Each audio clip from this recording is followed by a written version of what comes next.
Welcome back, babies. This is Shonen Pulse, episode 55. Over here on this podcast, we talk about manga. I'm your host, Big Yato, and I'm joined with my co-host, Papa Traffy. Well, that's good. We ain't got no knocks today over in Minnesota. It's snowing really bad or something. I think he got like 16 feet of snow or whatever he said. So it's just us today, just us league, the usual gang.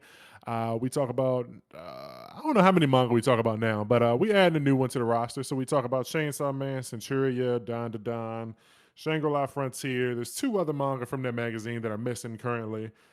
We talk about Ichi The Witch, Kagurabachi, and today we'll be adding Kinato's Magic. So if you're a fan of that series, now you got something to listen to in the Kinato section. We're gonna be dabbling in that, talking about it a little later. But as usual, hit the buttons, man. Like, comment, subscribe. Hit the hype button. Share the video with any people that you know that might be following any of these manga, to help spread us out and get us to more eyes. Help people see us, man. Help us out.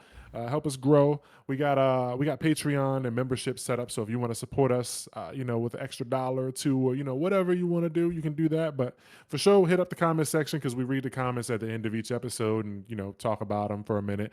And last week, I don't know if you've seen it, we had a guest. We had Broken Ronin, so we're gonna start inviting more people on to be guests for the episode. So I'm reaching out to people slowly, in waves, and trying to get some people on. We got some guests lined up and stuff like that. A bunch of people reached out and said they down for it. So expect to see more people on the show. But the intro's running long, baby. So we're gonna go ahead and jump into Chainsaw Man, chapter 231. Goodbye, Pochita. How you feeling, Traffy? Oh man. All right. So I know there's a lot of controversy around this chapter, but even though he hasn't earned it with the most recent chapters that we've been going through, the issue we've had of it feels kind of directionless. I have faith in Fujimoto to pull Yeah. whatever it is that he's planning off because whatever it is, I think even if it is good or disappointing, I feel like it's intentional. Like, usually when you get to a point in a series like this, you're like, oh, it's about to get axed or something. But this is Fujimoto we're talking about. And, he's weird. He likes to do things weirdly. And so I think this is planned. But Yeah. to actually talk about the chapter, this chapter was crazy. It definitely feels. The last chapter ended with Denji about to get punched in the face, and then we wake up in this chapter with Denji being eaten by a devil, and it's like, Huh? what? What? Yeah. How did that happen? Like when you look at the previous chapter, like this guy, nothing about his design it's like screams to me that he eats people. Like he just looks like a monster. Like he punches. Like I just thought the fight would continue and we would go from there and see whatever would happen. But yeah, like Pochita's like, yep, looks like we got eaten by a devil, did you? It is like this almost feels fake. Like this felt like it wasn't a real chapter. Like it was a troll. Like people were, Fujimoto's always going to get a lot of, buzz on Twitter and stuff. People, no matter what happens, it's going to be conversations going in both directions. People hate it or love it. I thought that this was a really good chapter for, what it is, but I don't think it's a good decision to like end it here. Like, I mean, I'm gonna be real. I feel like if anyone is thinking that Chainsaw Man is not getting a part three announcement, then like they're crazy. But it still just feels like this feels more abrupt than the ending of part one. Like part one, there was like conclusion to at least the like conflict with Makima and stuff, and everything that was going on. There were things that were left. There were questions that were left unanswered.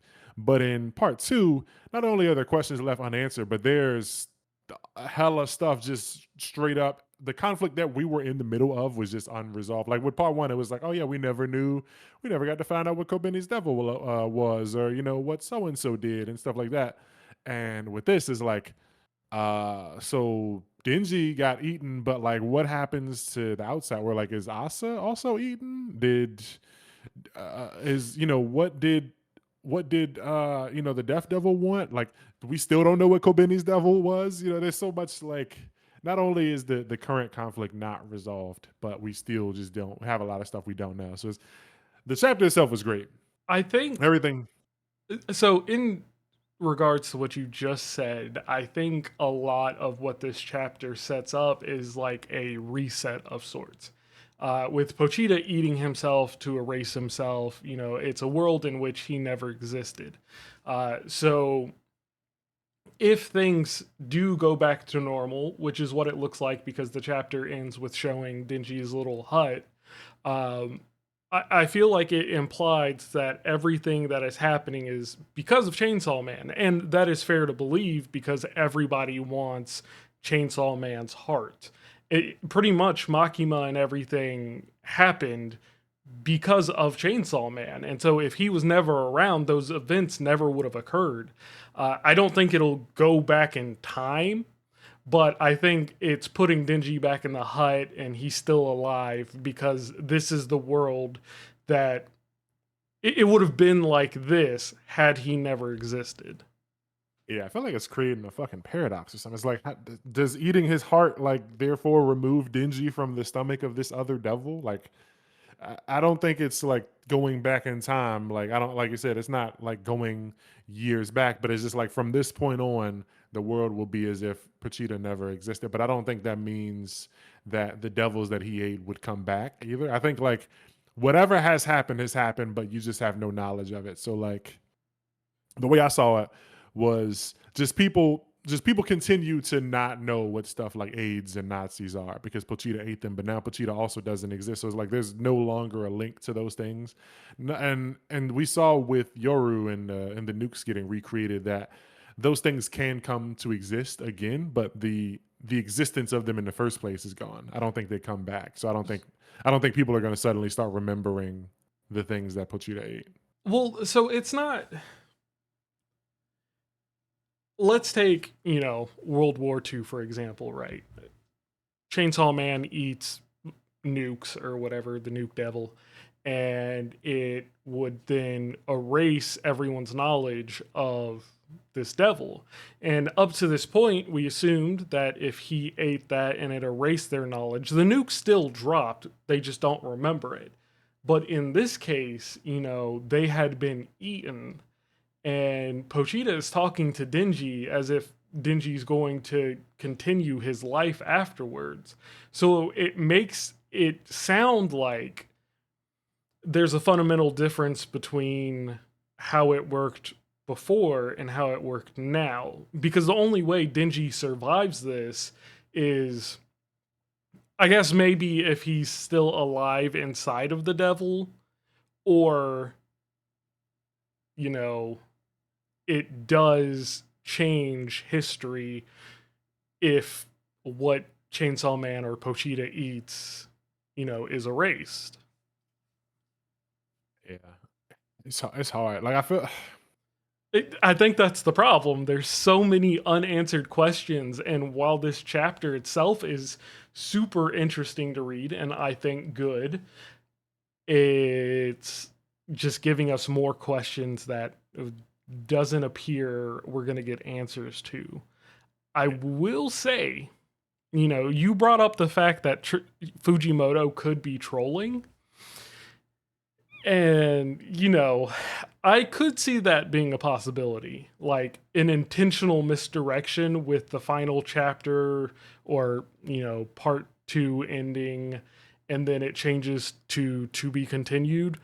Maybe yeah, you that saw was that? intentional. I did. Yeah, yeah. I was thinking like, what if that was like a joke? Like it was like meant to shake people up or something, and then they were like, oh yeah, all right, let's play it back and go to be continued. Like now that I've already settled and thought about it, and like we saw the original one that said final chapters, like I'm settled on that. Like at this point, I want it to end because like I just want to go ahead and get the joke over with and like have that final chapter and be like, all right, part three's coming, in another year or whatever.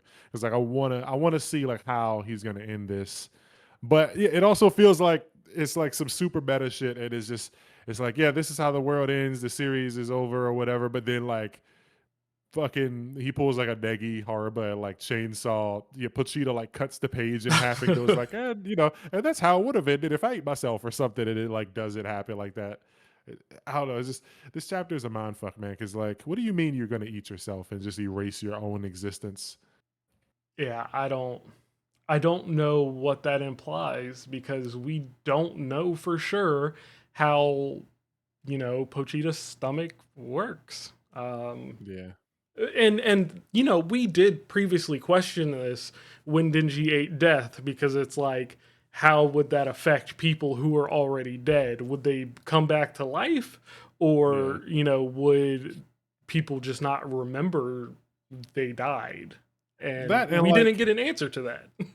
that and like the fact that he ate death, but then this devil ate them, and they're suddenly in like a whole other realm. It reminded me of Oh. like the aging devil like space. It's like, are they dead, or is this like some aging devil like realm, and they can like bust out? Like, can he punch Pochita in the chest and go like, "No, I'm not gonna let you eat yourself"? Because like they were forcing him to throw up concepts before, so it's like, can he make Pochita vomit Pochita? But also like, are they just inside of is this purgatory? Is this the inside of the devil's stomach, kind of like the aging devil, or is this that like white space when Sukuna is like telling Jogo that he's strong? Like, where are we right now? So my assumption of that, right? So actually, that did piece together a question I had earlier because I was saying if Denji was really dead here, but obviously he's not, because if other devils eat things, it doesn't erase their concept. It's just Chainsaw Man, right? So them being eaten, they are still alive Yeah, because they can't die. But I think this space is like, I think this space has some symbolism to it, and I'm not going to explain it because I haven't put enough thought into it before. But we've seen Denji talk with Pochita in a space before, and it's always in this back alley in the city regarding a door. And then now that space is just a open field. It's sunny, and I feel like there's some symbolism there to the change in Denji or even Pochita in this situation. But I do think this is like a mental space that Denji and Pochita share. yeah. So realistically, they're just like inside the devil's stomach in the real world, probably like cut up into a couple pieces and just rolling around whatever else is in his stomach, but like unconscious but not dead. Oh my god, yeah. Because in this situation, if Pochita, I don't know, that makes it difficult because in this situation, if Pochita eats himself and erases, the existence of Pochita, in that case, he never would have eaten death. And you can see that in two ways. One, all the people who are dying or chopped up or whatever, they're just going to die. But then, you have that concept of if he never existed, these events never happened. So all of these people would still be alive and well. Yeah, It's it's so complicated. yeah, because it's like, is this a thing, a case where it's just like you remove Pachita and it treats the world as if it never existed. So like these devils, like the war devil never comes and starts this crazy war, and all these other devils don't appear. Like, does everyone just poof? And Denji just like wakes up in a field and goes like, "Oh man, I gotta go to work tomorrow." Like, does he get his fucking? Does he lose his eye and one of his testicles again? Like, what happens, man? I I don't know. I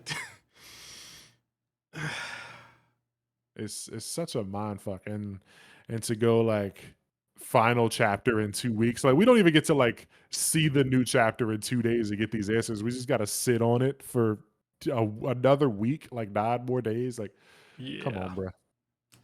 Yeah, that this could have served well to have it, come out the next week, but um I would assume, Fujimoto's using that break to make an extra long chapter if it is the last one, Yeah, yeah, because I would hope so.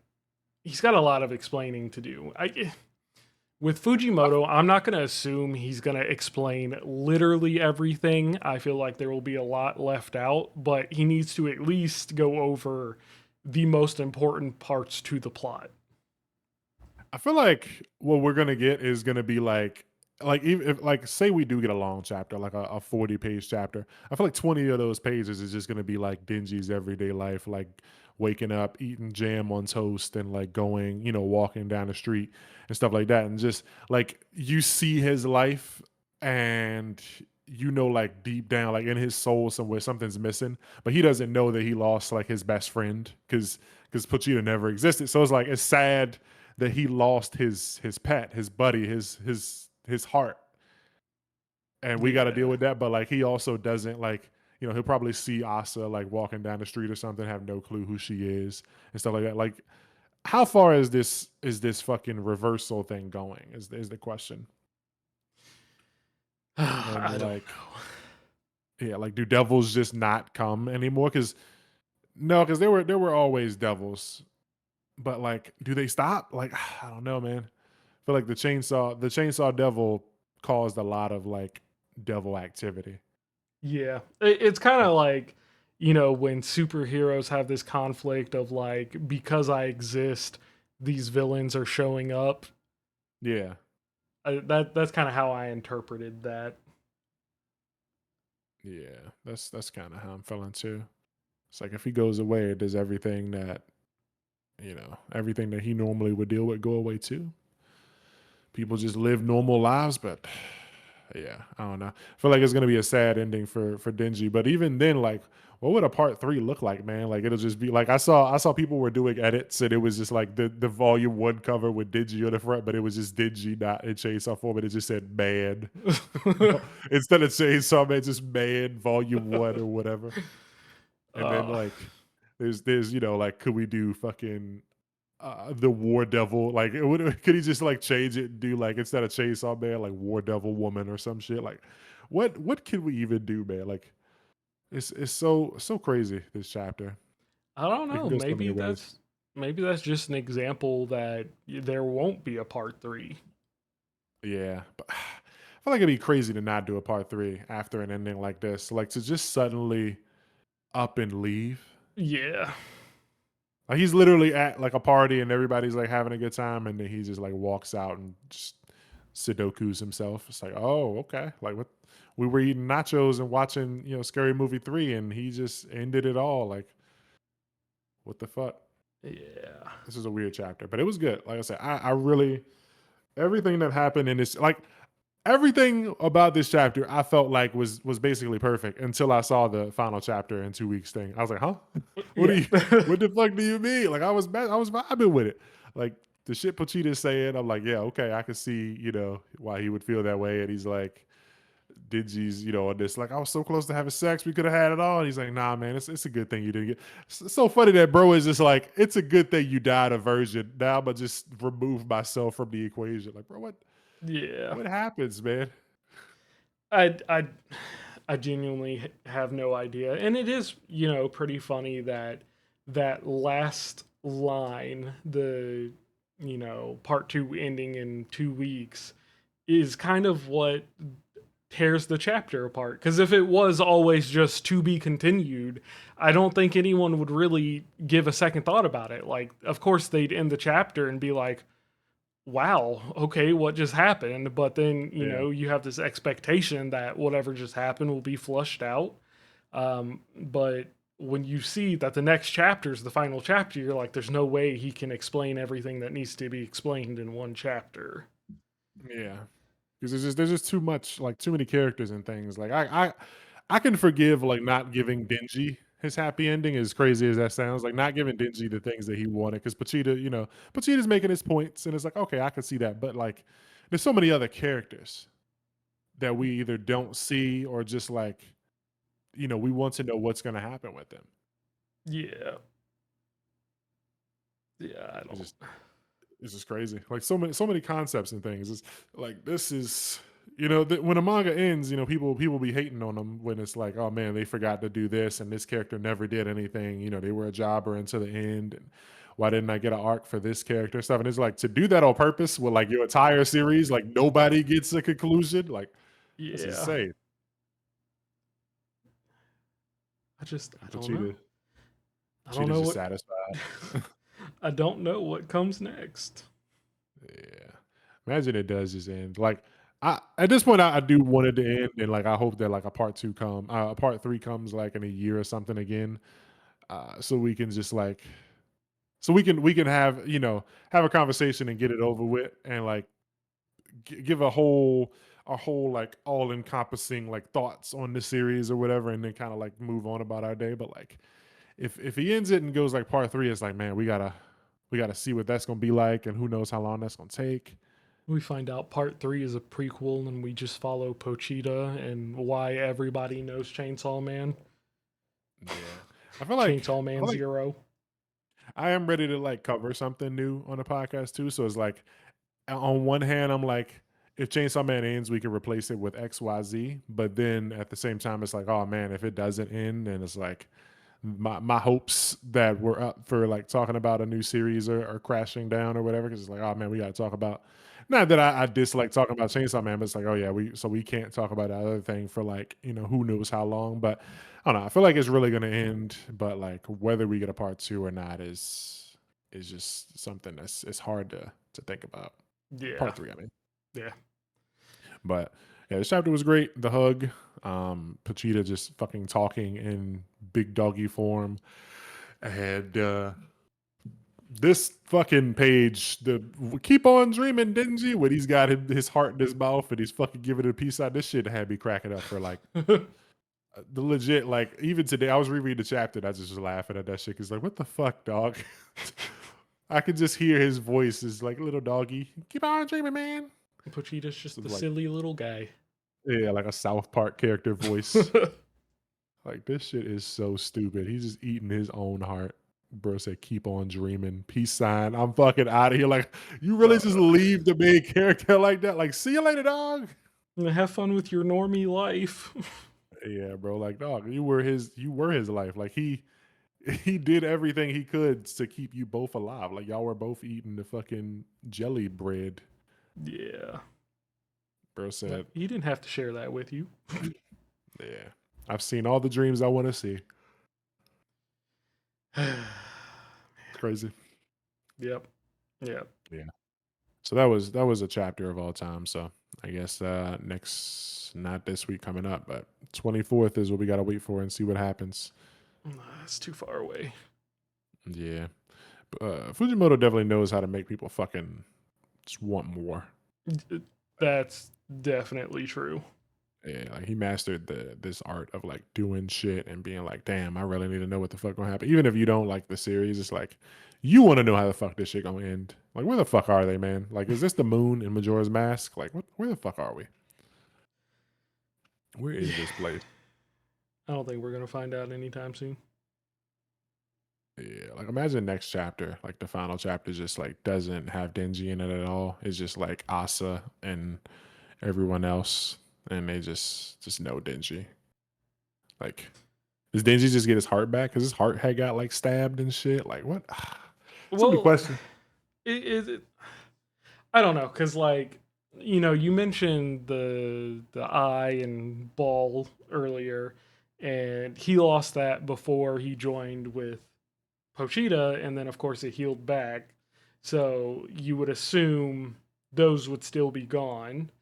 But then again, he only lost those because I think that was after he was working with Pochita, and then his heart was because of Pochita, basically. No, I don't The know. heart, yeah, Yeah, the heart, yeah. But he sold his eye and one of his testicles to pay off the fucking loan sharks or whatever. yeah.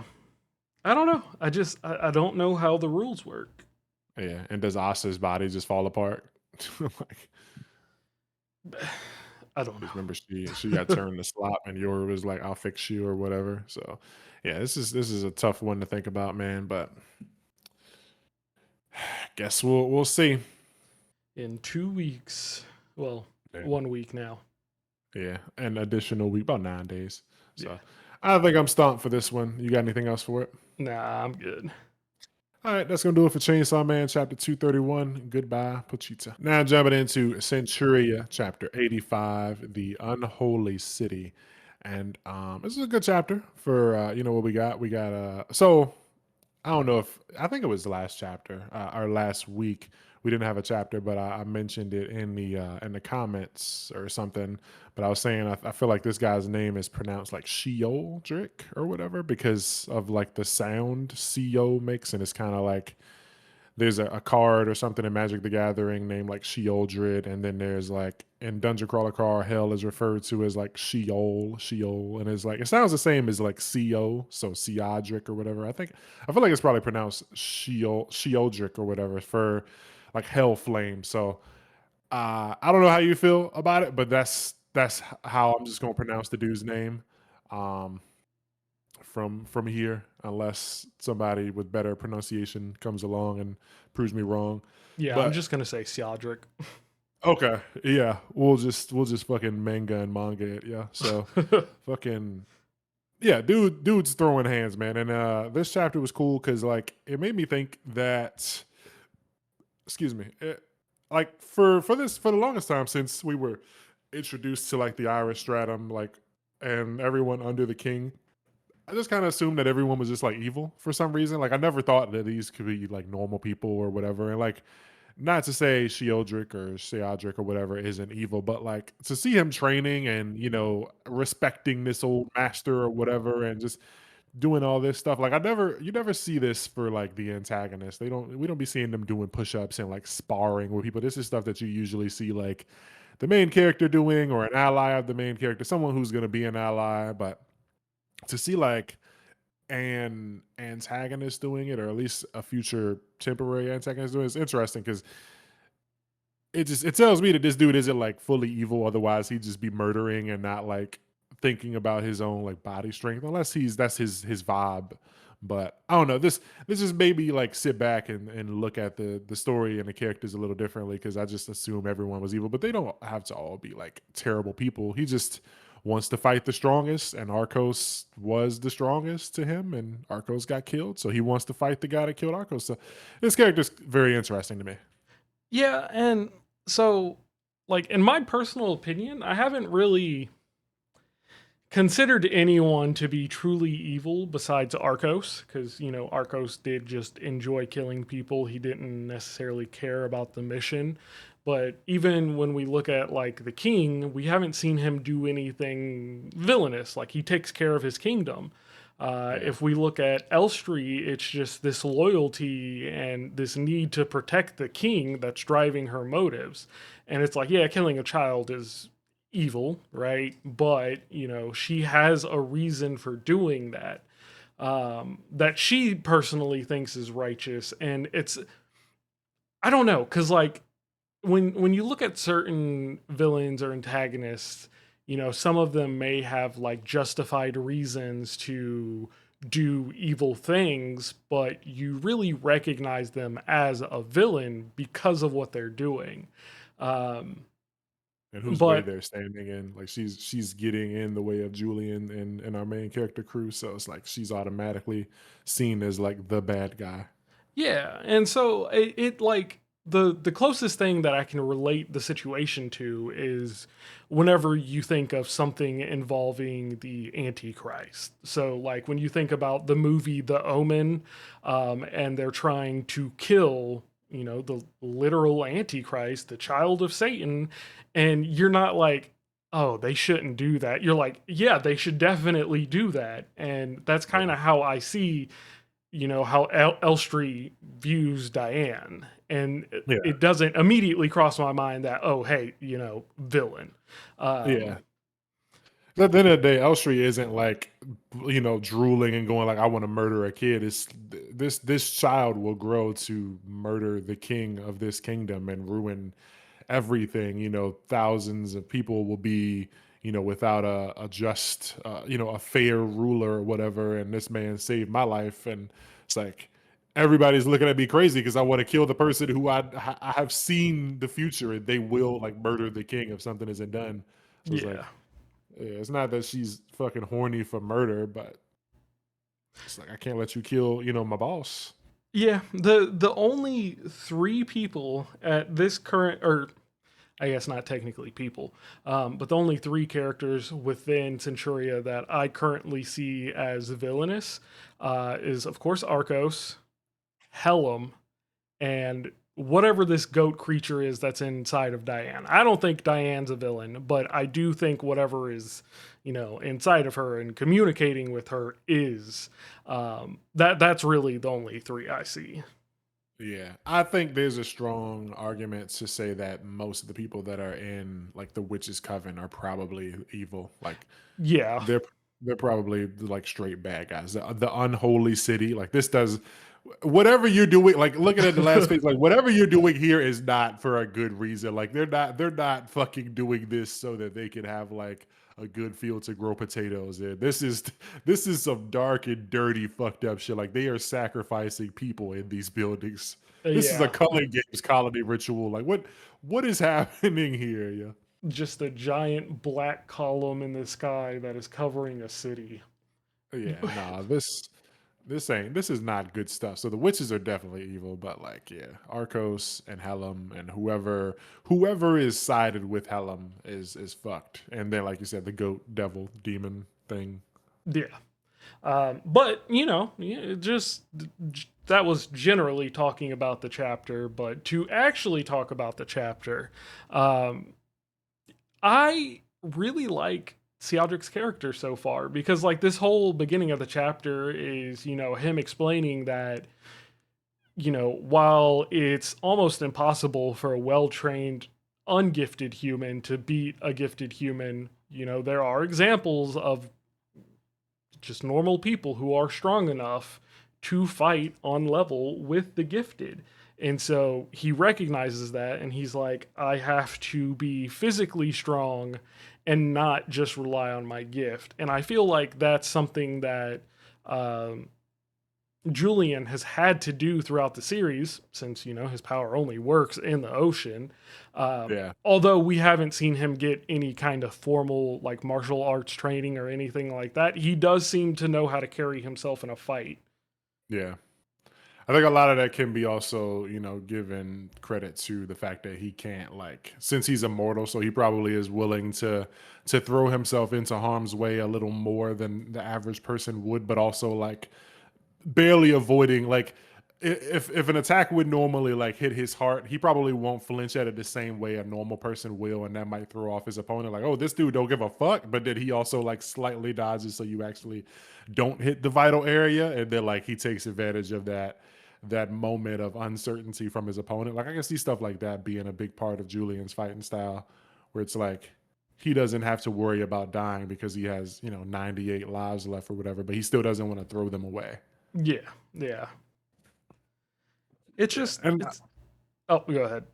I was gonna say it's really good. Like this type of like mindset for this type of world is good. Like the other chick is like, I don't understand. I doubt those skills will help you against a gifted one. It's like, bro, like you're not always gonna be in a advantageous situation. Like if Sheldrick or whatever has to fight in the rain, like his arm might not work. Like what if he gets caught, in a situation where he just can't use fire or something, or he fights somebody with a gift that is like unflammable or whatever. It's like he gotta have muscle. He feels kind of like Asta in this situation where it's like he has power, but he also, he's gonna end up being the character with you know how Asta is like the only character in the world where everyone has magic and nobody does push-ups but him. It's like he's just gonna break everybody's noses because they all just rely on their magic, and it's like nobody's ever done a push-up in this universe but him.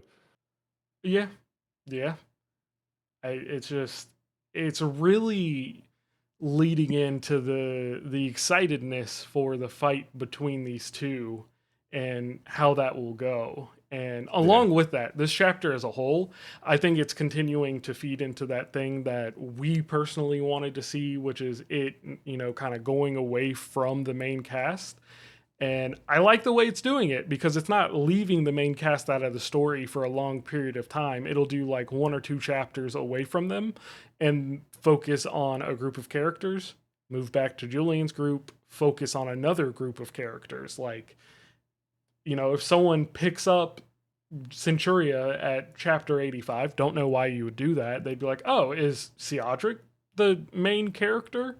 yeah, And then you scroll down and you're like, oh, who's this other group of people? Are they important to the story as you're following Guillaume?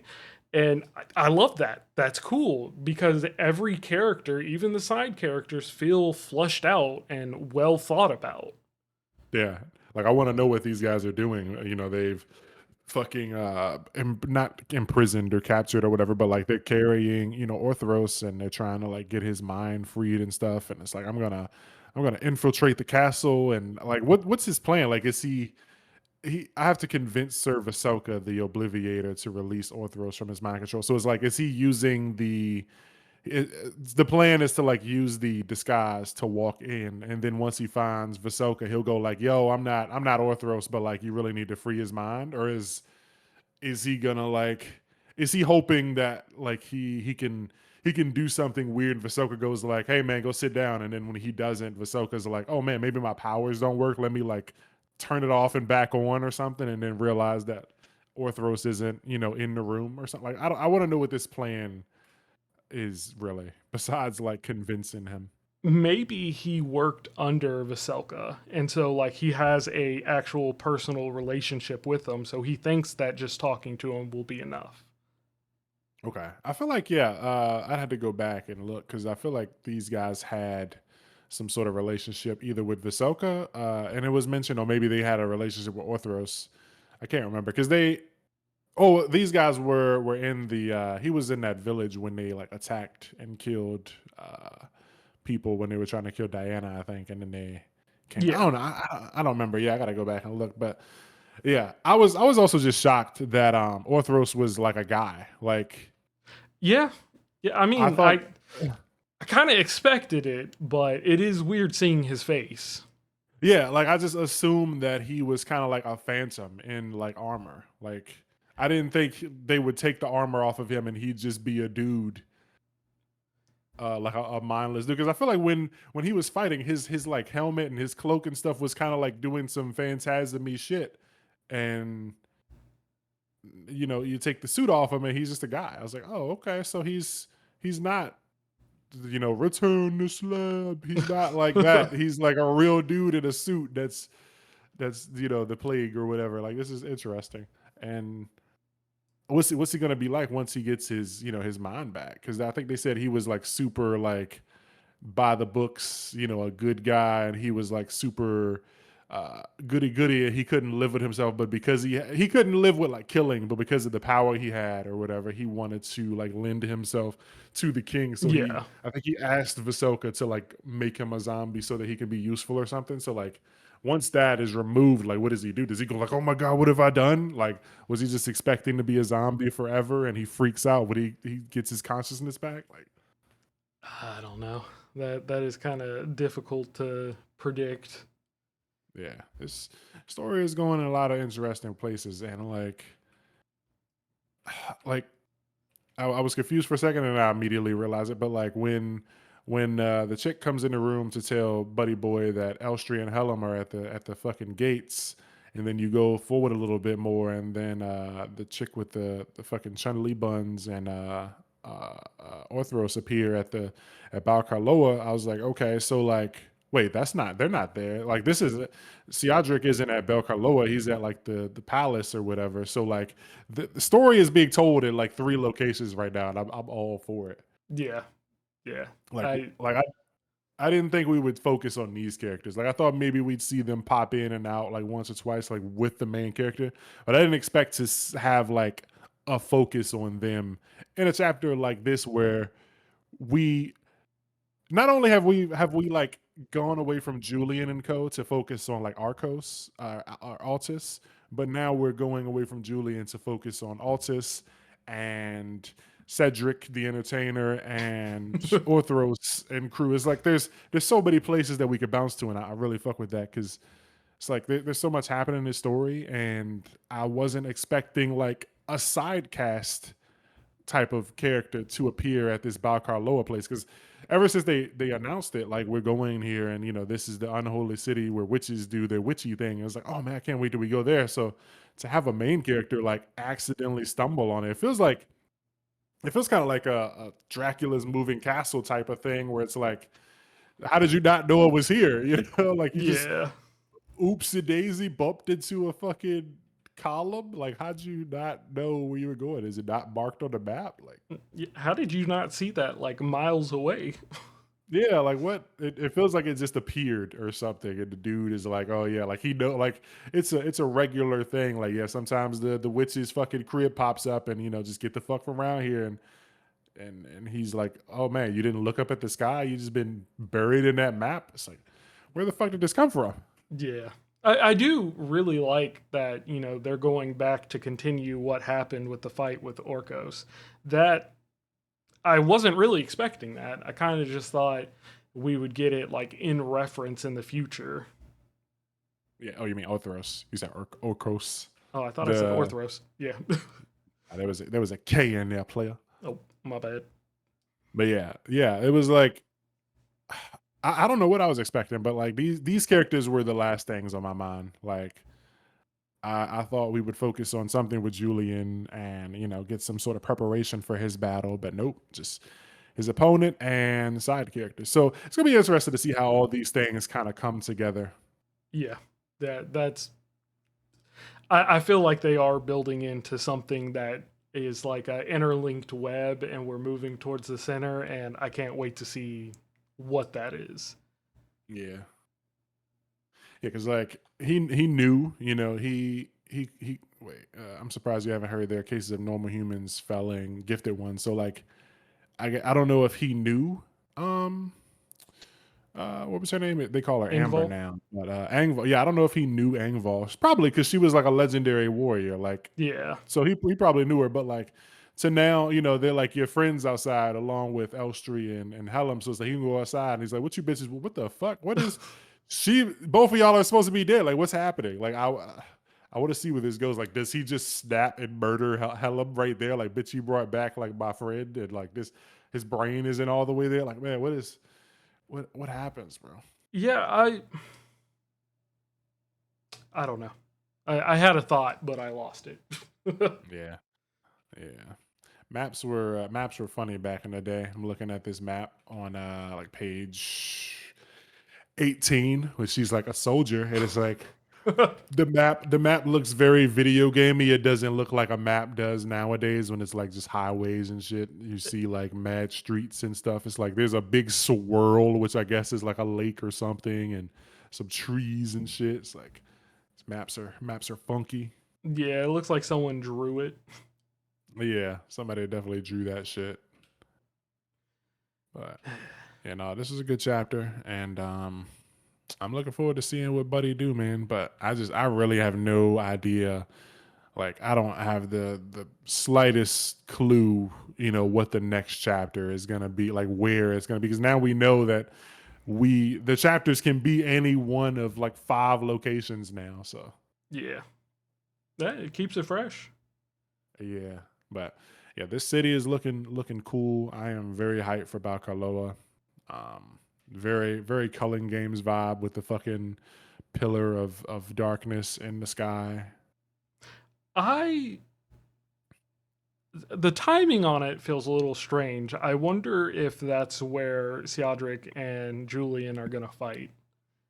But there's like an ulterior motive set up by the Margrave to have them fight there.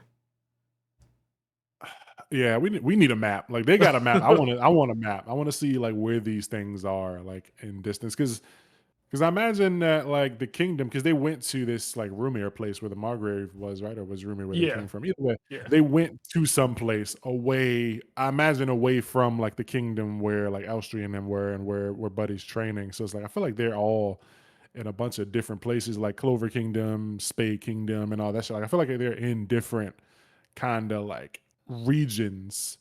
So I just assumed that dude was gonna. I don't think Elstree and Helm are gonna have any idea about like what's going on with Buddy at Balcarloa right now, and so it's just gonna be like story being told in 2 different places. yeah, yeah. Yeah, it's crazy. But if we're gonna see stuff with these characters appearing in Bacaloa, then I hope we get some more chapters with just them, so we can start building, a sort of similar relationship that we have as readers with like Altus and stuff. Like make us care for these characters, so like it'll feel, it'll hurt when we got to step away from them, and it'll feel good when we see them again, and it doesn't become like, oh man, I was hoping to see Julian this week. Yeah.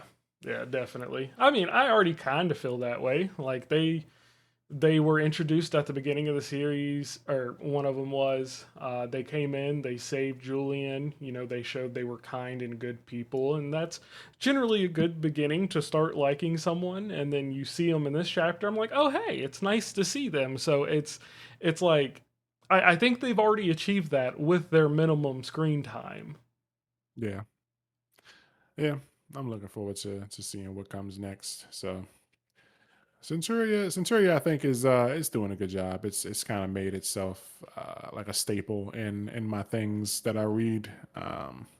Still just need to see a little more, but I do like what this chapter did, especially with the martial arts stuff and the dudes like telling them, control your center of gravity, and once you reach a state of emptiness, your body will just kind of move subconsciously. So it's like this dude has stuff to learn. Everybody that we have seen has stuff to learn. So I hope when they fight, like if it doesn't become beef and it doesn't like be it doesn't end up being a fight to the death, like maybe this guy can also convince like Julian and Co to like fucking teach TT and Diana like something like so that Oh they're not yeah, just damsels. Like we gotta like get them out of this damsel archetype, man.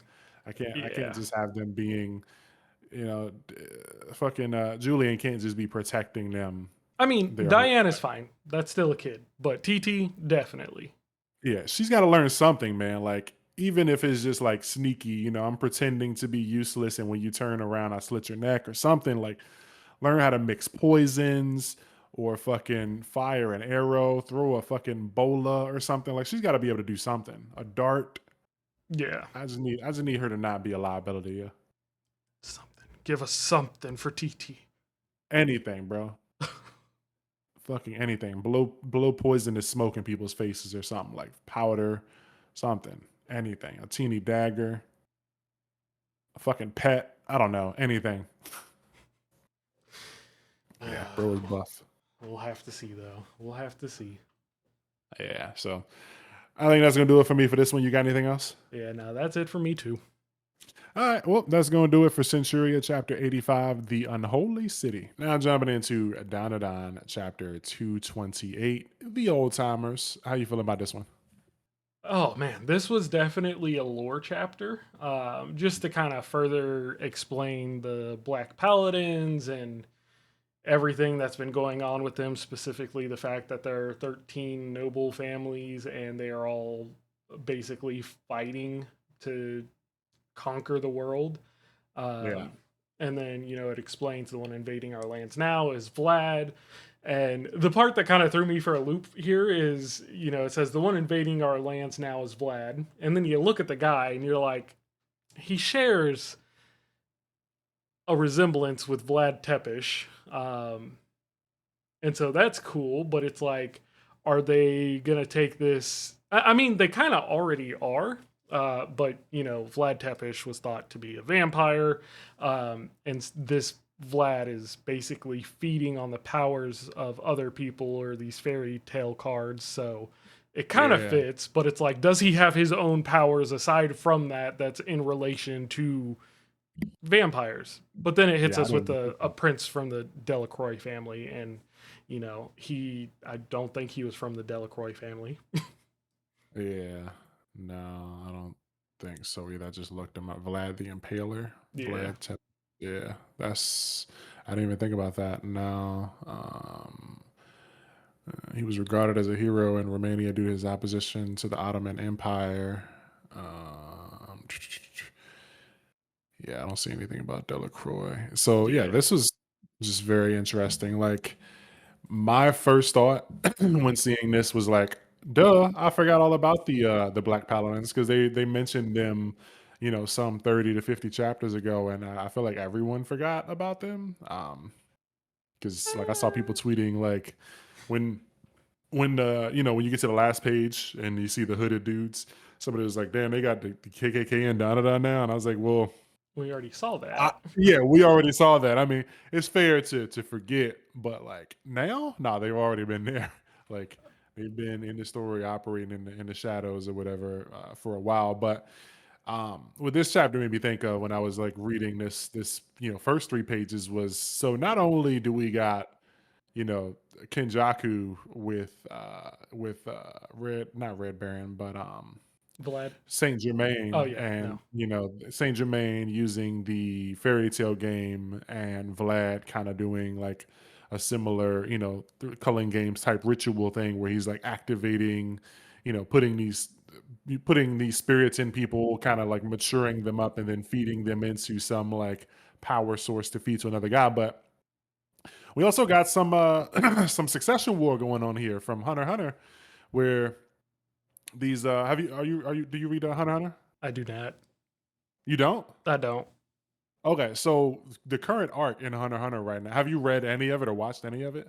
I have watched all of what's been released in the anime, but haven't read a single page.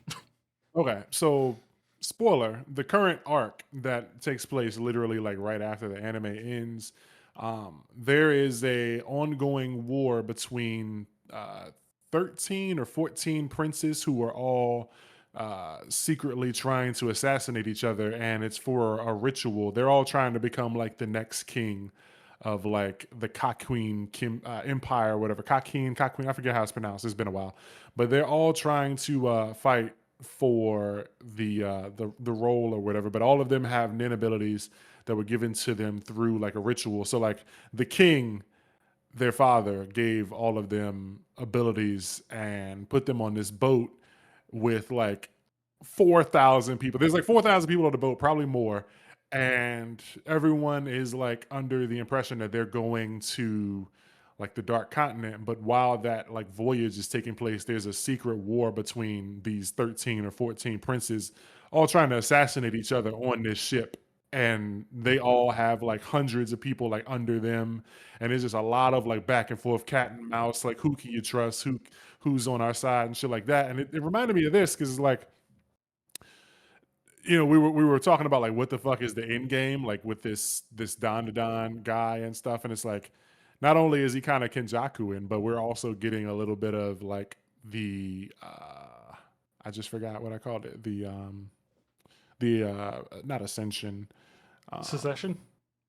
Yeah, succession war. Yeah, so it's like these 13 prominent families are all trying to like take over, and they're doing, they share the ideology of conquest, but like they don't always agree, and they're trying to like get a one up on each other. So like this could spiral out and be a thing where it's like Vlad is using Saint Germain as a way of like furthering his position in like his family, and getting his position, helping his family reach the top or whatever, be number one, while he's using this to like fight off some bigger unknown threat that like they don't know exists or something. Yeah, I was gonna say this chapter does kind of make it feel like Saint Germain is completely separate from the Paladins, and he's just kind of, he was hired by Vlad, and so that kind of definitely goes back into, okay, so if Saint Germain is a completely separate third party, what are his goals? Yeah. It definitely seems like he's a guy who like took on a role and was like, it seems like things kind of fell into his lap. Like he was like, "Oh yeah, cool. So I'll take advantage of like, I'll be an advisor to this prince and help him, gain power and notoriety and stuff like that, and then he'll help me with whatever resources he can provide, but also with like, I don't know, his soul or whatever. Yeah. Like in the end, I'll turn him into a fucking kaiju bomb or something and use him to blow the aliens out of space or some shit. Like what is his goal is really what I want to know now. And like just the fact that I forgot about these like Black Paladin is crazy, because it's like we were talking about galactic federations coming to the planet, so it's like we got so many potentially opposing forces. So it's like we could have like a galactic invasion, but we can also have another, like we can have several arcs. Like the manga might not even be close to ending, because you know we could potentially see a lot of these different families come into play. Of course, he might speed run it and just go like the one that Vlad is in. They won the battle and knocked out the other 12 families, so we don't see them or whatever. But like I wouldn't be surprised if we see at least 2 or 3 other families kinda, like, making their moves and seeing what kinda plays they try to make. Yeah. I do. I want to skip past the romance real quick. Not because I didn't like it, but just because I gotta say I called this. So at the end of the chapter, when we see the clansmen, it's like we will not let Saint Germain get the glory. We, the Dragon Knights, will accomplish this, which is also like Vlad is supposed to be the leader of that. So why are they saying Saint Germain's getting? Oh, I don't know. Unless they in particular work under uh, Vlad, but Yeah. This he is probably says, like, "You should trust us and not this outsider type of deal." yeah. But then, our priority target is who holds the power of the adventures of Pinocchio, and it shows Okaroon. And Yeah. last video, I said, okay, just to be completely honest, I did mention Gigi being it and why he could be it, but then I dropped that and I moved over to Okaroon and talking about how he was born an alien and he wants to be a real boy and how that fits with the adventures of Yeah. Pinocchio. But that brings another question because at the moment Okaroon doesn't have any powers that we know of. Yeah. So there's something special about him. And it could be, like half yokai, half alien or something like that.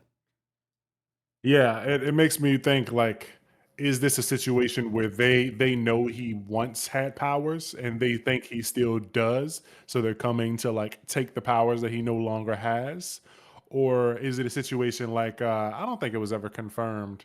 Um I think it might have been like kind of, but like in My Hero Academia, there was like I can't remember if it was, I think it was confirmed that Deku like originally had a quirk, and the doctor that he saw like took it or whatever, like did something to take it for All For One, and then he ended up getting like, One For All, or the other way around, he ended up getting All Might's quirk, but like AFO had his like original one taken or something, because the doctor that he saw that said he had no power was the same doctor that worked under AFO. Yeah, I And so I'm remember. wondering, Oh, I was just gonna say I remember that being a theory, but I don't remember yeah. it being confirmed.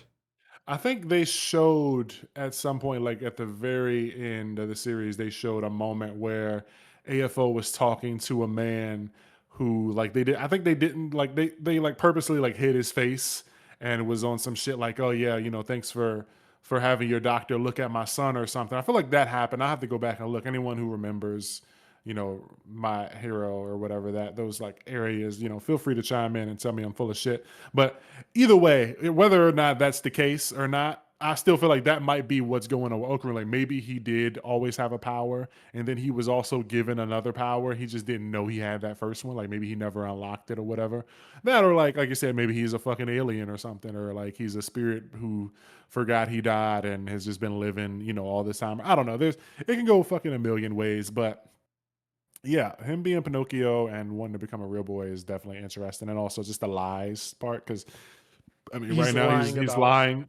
Yeah. Well, I was thinking he's lying about who he really is, so he knows that he's not fully human or something like that. Oh man, bruh. Because we've been talking about like we got to see his parents. He's like the only one who we haven't like even heard a mention of. Like people in the story have like mentioned at least, they said something that kind of implies that they have a family. Like maybe we didn't see, actually I think we did see Ira's like We mom or did dad. in a Yeah, flashback. yeah. But I was gonna say, like, even if we didn't, like, we know that she was like in piano, and it's like that's not something you can just like walk up and go like, "Can I play piano?" Play like your mom or dad puts you in a piano class. Yeah. But like we haven't had anything for Okaroon other than like he's a kid that goes to school. No Like, parents, no guardians, just he came out of yeah. nowhere. Yeah, he doesn't have anything outside of like you're a kid, you have to go to school by law. Like somebody could have adopted him and just like put him in school or something. We don't have anything that like implies that he ever had a parent Yeah. the way other characters do. We saw like Gigi's, and we know Momo, has a grandma and stuff like that, but like nothing for Okaroon. So yeah, really need to get into his past, and I can't wait to see what's the deal with this fucking Pinocchio stuff. Like, if they pull up on him and just start like attacking him and going like yield, motherfucker, he's gonna be like, bro, what the fuck? I don't what's going on? Like, I don't have any powers. Like Yeah. imagine he does, like he just like says it anyway, and then they take a power from him that he didn't know he had. Oh, Like he's where'd like, that come okay, from? fine, yeah, fine, I yielded. Is like thanks, and they, oh man, imagine they get him to yield, and it really does like drain the soul, and he really is like a wooden doll, so he just dies, and Oh. his soul is just gone. They take the soul of Pinocchio, bro. That'd be Oh. wild. Yeah, that would Oh, be. yeah, and it's like, bro, like he be dead. He'll be dead for like a couple chapters while everyone's like freaking out, and like they're like they start fighting the paladin, and they get the knife back, and like in the end they'll jab it back into Okaroon, and he'll come back to life or whatever. But like just in the moment, like taking the spirit of Pinocchio out of Okaroon, and he just becomes a fucking wooden doll. That would shake the streets up. Yeah. Yeah, it would. He just falls on the ground and thunk, thunk, thunk, thunk, the wood like wobbling on the ground. Oh, fuck. That'd be Dandadan just. the potential is Dandadan be going crazy. crazy. Yeah. And like just this is a great chapter. Like even we skipped over some stuff, but to jump back to the friendship moment for now, like I love Kenta, man. Yep. Like Kenta's great, and Gigi fucks with him. Gigi's like, Kinchan, you're so cool, man. He's got like the fucking hot guy face while he's looking at Kenta. The sparkle in his hair is like pointing up. Like Gigi is so on board for Kenta's fucking shenanigans. I love these guys. It just I feel like I want fucking Kenta and Vamola to end up a thing, man. Like Yeah, I feel like it's kind of like teasing that at this point. yeah, because she's super like Team Kitten. Of course, she doesn't like fully know everything, but she's so cute, man. She's fun. She's fun with him. Yeah. This being a date, I asked her myself. It's like, bro, what do you? Why would you? What are you doing? The It should Toki. be Gigi and Ira, Vamola and Kenta, and of course Okarun and Momo. Yeah, I'd be cool with that. Toki McKenza Memorial. Yeah, this boy is crazy. Could the level of Vamo Chan's feelings towards me be approaching that of Miss Momo? He thinks Momo just loves him to death. Oh, Yeah. she can't stand his ass. He's funny as hell, man. Yeah, and fucking yeah, man. I feel like this conversation they're having too, like the Dandadan be doing this where like they'll go see a thing, like they saw the mummy exhibit and then they fought a mummy, and Yeah. they'll be talking about eating crabs and then they get chased by a crab or whatever. So they're talking about gravity and T Rexes. I feel like they're about to fucking get attacked by a T Rex or something. They're at a circus too. It looks like yeah. Oh, There's like a carousel and a Ferris wheel. I thought they were just at like the fair or something Oh yeah, maybe it is a fair. because there's like a Whatever. roller coaster too. Yeah, yeah. So yeah, they're at like the fair, an amusement park. Yeah, Yeah, yeah, yeah. Wait, the promise of a date here at Super Amusement Park. So they're at like Kings Dominion or whatever, yeah. fucking Six Flags. So yeah, maybe there's gonna be a giant like T Rex like animatronic robot kind of Chuck E. Cheese T Rex thing that gets possessed and starts fucking attacking them or something. Oh, but I mean, we got Vamola here, so she's big, King Kaiju or whatever. Isn't her suit not currently working? Oh yeah, maybe it is like broken or something. I don't remember. Getting repairs. Yeah. Yeah, these guys are fucking idiots. So Yada Garasu, what the fuck? Huh? I wasn't expecting these guys to be anything important. Like I thought they were just exorcists or whatever, but no, they're fucking big Yada. Oh yeah, yeah, And they're a bunch of old ladies and they want to go home and watch TV. Yeah, I wonder what the deal is. Like, are they old ladies or are they like the spirit kind of like taking shape or what? Like, I want I, I want to know more. I think they're actual people, but Maybe they were blessed by Yada Grasu or something. yeah, maybe. But they did say last chapter that like they found out about like the shinobi chick, not specifically, but they were like, we found out that there's somebody that infiltrated, whose background we didn't know. So now we're tracking them down. And then this chapter, she goes, we sent someone strong to your place. Yeah. So yeah, the players, the teams, the amount of players, the board is getting stacked. Even though we lost for now, Rin and Koki, we And gaining a Zuma. lot of allies. Oh yeah, and Zuma, yeah. So we're losing a lot of kids, but like the yokai and the fucking adult gang is kind of getting stacked. But like, how deep is this 13 Paladins plot line gonna go? I don't know, because like they could, go through all of them. Like they could beat Vlad, and then the story continues with a different group, and then a different group, and I mean they could really go through all of them and make the story last super long. But I feel like that kind of you start running out of material with the main squad at that point. Yeah, like I don't see him doing all 13. Like I said earlier, I can see us going through like four, and then having the others kind of like fall in line once they see that one is like too strong or something. Either they just give up or they go like we'll serve you or whatever, just so that our bloodline doesn't get eliminated or some shit like that. Yeah, But I can see it being kind of a thing where it's like the Espada or something. It's like you face off against the head of each clan until you get to fucking fucking Aizen or some shit at the end. They run the gauntlet with the paladin forces and shit. yeah, I could definitely see that happening as well. Yeah, There's a lot of possibilities. yeah. Half of these motherfuckers could get wiped out by aliens or fucking yokai or whatever. There's a million ways it can go, but this is a really good chapter. I agree. I agree. Yeah, we got the clan back, and Shouldn't be too they excited about that. yeah. So hopefully they get like we need a good showing of an ass whooping for these guys. Like he needs to make an example out of these dudes that beat the dog shit out of them just to show that like fuck the clan. Yeah. I need all like everyone to get stomps in. I need like if there's a little girl like on a Ferris wheel or something, I need her to get off the Ferris wheel, see them getting shit stomped and come over and get a kick in, spit on them too. Like I need everybody. I need grandmas kicking these people. I need fucking cotton candy poured on their head. All kinds. I need every disrespect you can think of for Now these you fucking know dudes. they're gonna create an empty space. Ain't nobody else gonna be involved in it. Somebody got to get involved, bro. Drag somebody in there. I want a dog to piss on them. Everything. Oh no. Break these fucking cone heads. Yeah. We won't let Saint Germain get the glory. Yeah, you about to fail, buddy. Oh man. Dandadan. Hmm.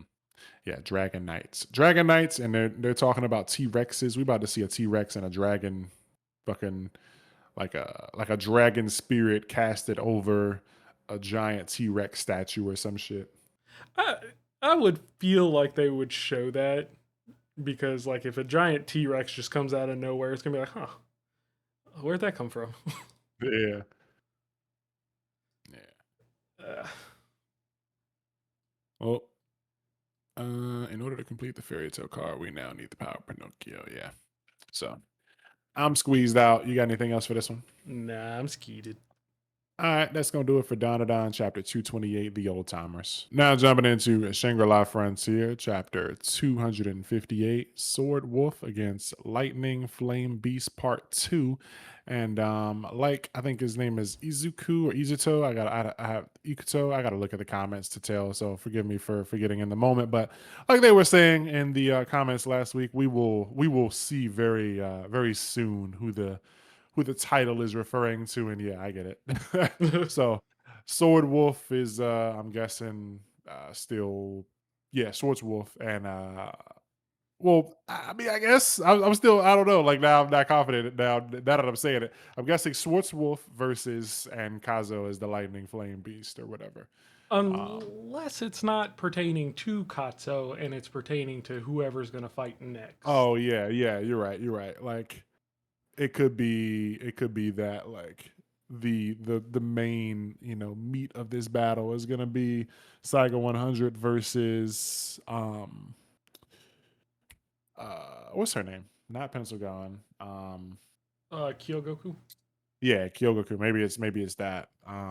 But yeah, just going, from the start of this chapter, Kazo is just making a fool of bro to the point where, he's got him thinking like, oh man, if he's not gonna make it past this sword, and then once he does, it's like, oh shit, but like I can still outspeed him.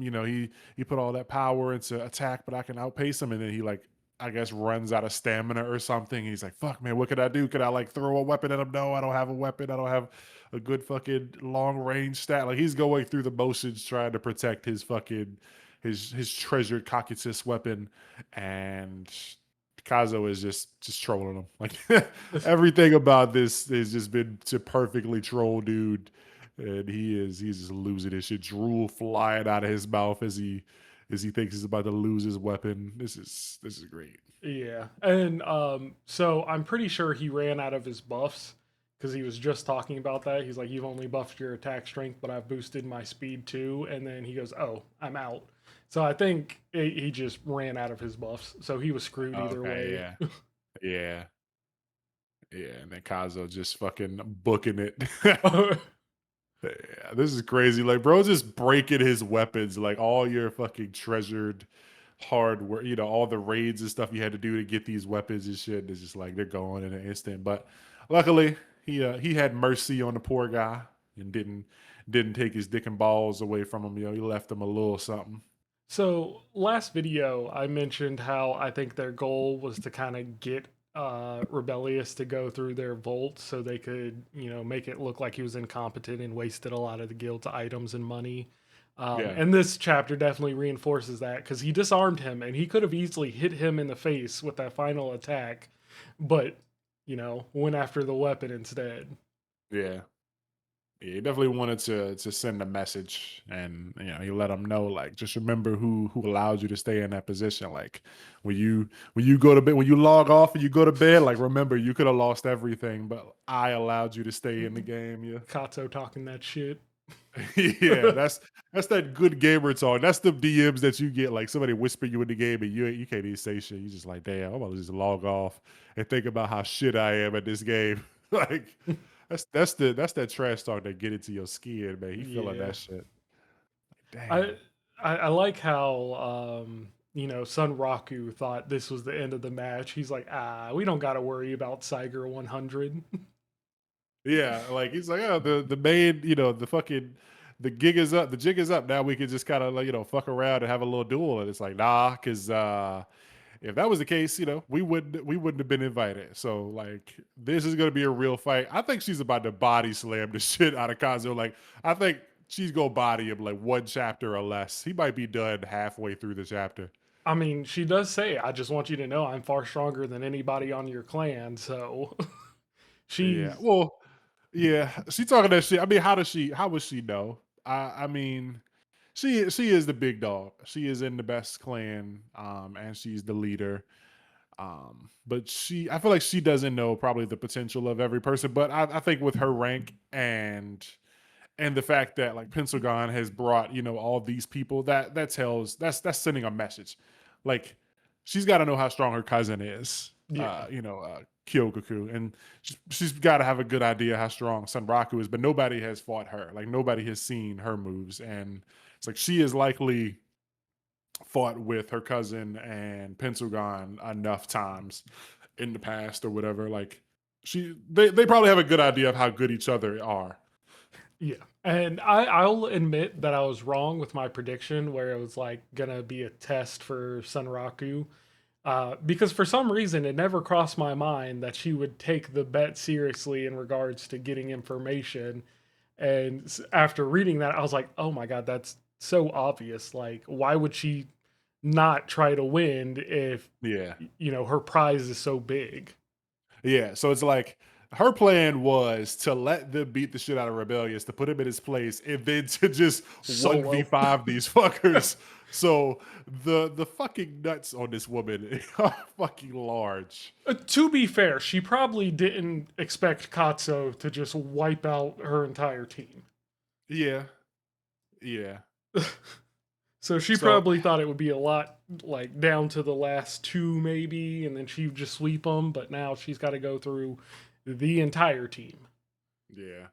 So she probably realistically thought she would just have to face, clean up like two or three people. Yeah, Um, and shit, probably not even that. Like I think, like was she? I can't remember. Was the deal like was she assuming that Cyger Zero would transfer teams in the middle of the fight, or would that be like a thing that happened later? Like was she expecting her sister to battle? Is what I want to know. yeah. I think that. Well, I don't think she expected her to fight like against her, but everything else, yeah. Yeah, like I mean, like did she expect her sister to fight like Wolfgang? So like to fight for the clan before leaving it, Oh or no, did no. she I'm kind of pretty have an sure. idea? Yeah, I'm pretty sure they knew about the plan. Okay.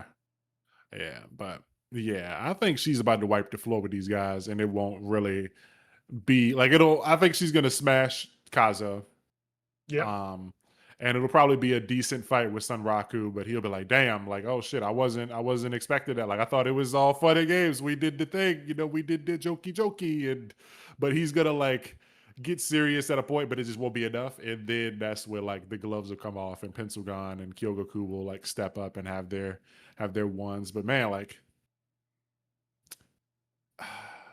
can I imagine her beating Kazo, Sunraku, and Pencilgon to get to Kyogoku? Like, is that? Do you think who do you think is last? You think it's Kyogoku? I think Pencilgon will be last. I don't know because that one panel has still been accurate Yeah, in terms of fighting order.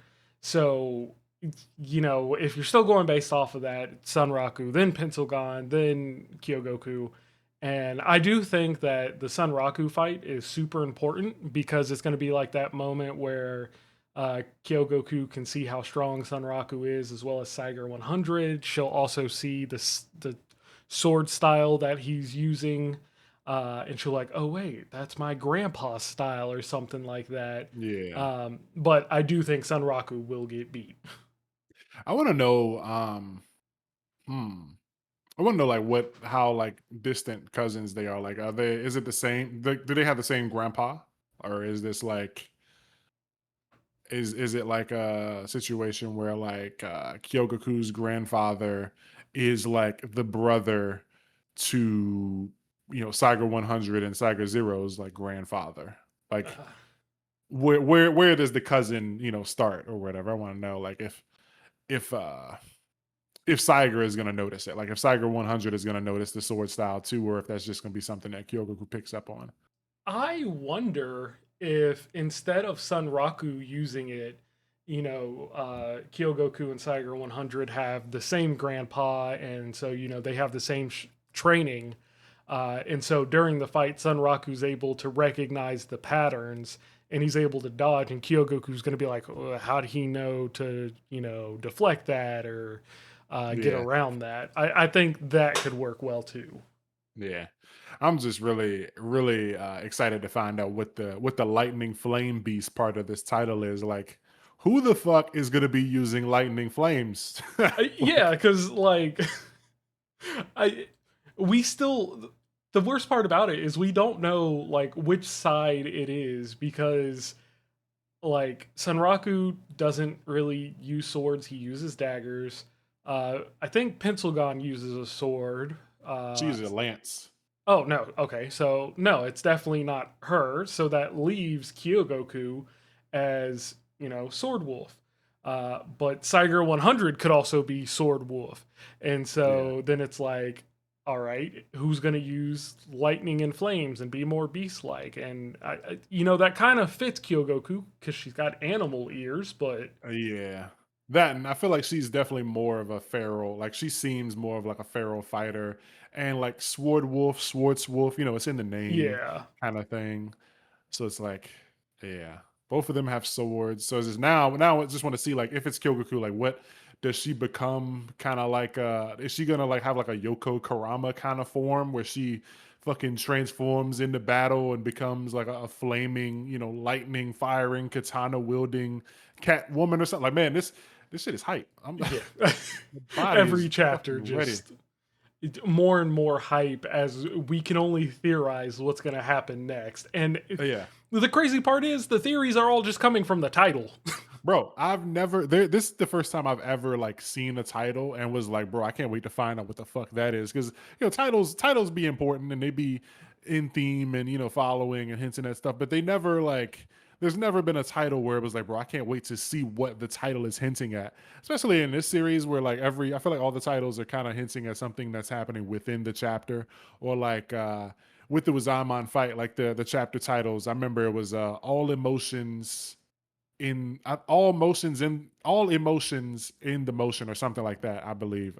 But like that was kind of it wasn't something that made me go like, oh wow, I can't wait to see what that's about. But like you throw lightning flame beast in the title and don't show me lightning or flames or a beast for 8 chapters, bro.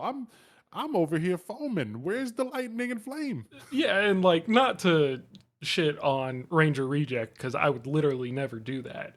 But you had like Foot Soldier on the Run part 1 through 8, and Yeah. that title never like I make jokes about it, but it never really inspired like curiosity for the story like this title Yeah. has. Because you already know, like foot soldier on the run, and like it's immediately, D running for his life. Like there's never a moment of curiosity at all because Yeah. you know who the foot soldier is. He's running away from everybody. But this is like we're sitting here thinking about who these two, entities could be because there's like several people that use fucking swords, and one clan is Wolfgang and the other one is Schwarzwolf. So it's like these could be anybody. Yeah. I don't know. I Yeah. This is a beautifully crafted fucking story, and it's crazy that this is video games. right. And I just feel like this story needs to be talked about more. I got to find a way to talk about this on my channel somehow, man. Like the world, not enough people. This crazy because this manga is really fucking popular in Japan. Like this is one of I'm pretty sure it always makes it into the like the top 50.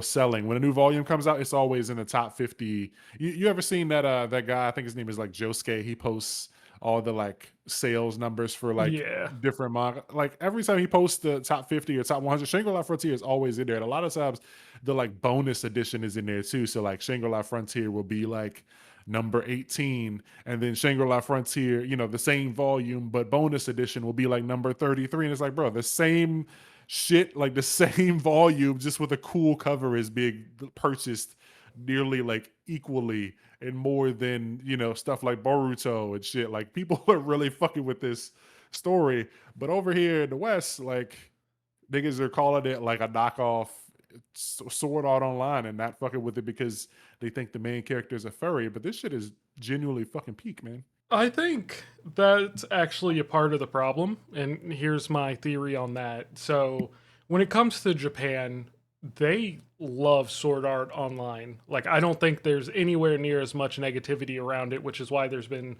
so many Sword Art spin-offs, so many Sword Art video games and light novels, and it's because they love the series. But in the West, Sword Art Online has a more negative connotation, and so people see, oh, this is a new manga or a manga in general about a video game, and they immediately associate that with Sword Art Online, and then it keeps them away from it. And I think Yeah. that's kind of what's happening in the West.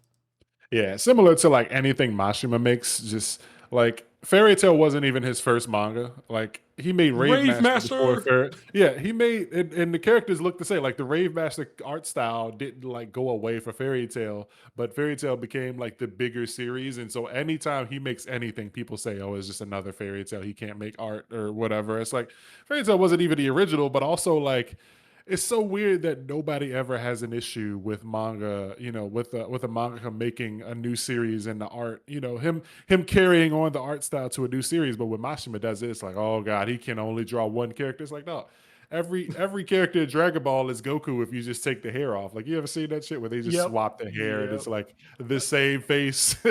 Same thing applies with pretty much anything Toriyama draws, like for Yeah, Dragon Quest or Aralia. I don't remember how to yeah. pronounce it, but Arale, I think. Yeah, yeah, it's just his style, and yeah. I don't see it as a complaint. But I will say it is really weird that this is going to be the first out of two references to Fairy Tale in this video. What was the? Did we already have another one, or is it No, coming? no, it's coming. Oh, okay, okay. Anyway, keep stay tuned for that, I guess. Boys and girls at home listening to the Shangri-La Frontier segment. I really, man, if you listen to this segment, please like say something in the comments because we only got like one person who comments about Shangri-La Frontier, and we love them. You know, shout out to you, brother. But like, man, I wish we could just. There's got to be something we could do to get more. Shangri-La Frontier people in here and listening because I'd be like telling people like check out the Shangri-La Frontier manga and then come like check out our segments because like I love talking about this series, but I feel like it's just so dead in the West, man. And the anime is busting. Like the anime is fire. Anytime anybody watch the anime, they're like, I can't believe this shit's so good. But like I can never find anyone to talk about it. See, that's one of those things that I really wish I had the skill for. Like, out of the entire time that I've been making content, my main goal has been I want to talk about something so well that whoever's watching the video will pick it up and, read it or watch it. I made a tweet about my love for One Piece and how I really wish I just had the words to describe it to the point that someone would be like, he's very passionate about this. Let me give it a try. But I don't Yeah. have that skill. And so, like, if I watch someone like Masked Man, who I think is phenomenal at doing that, I'm like, I can't replicate that. How do I do that?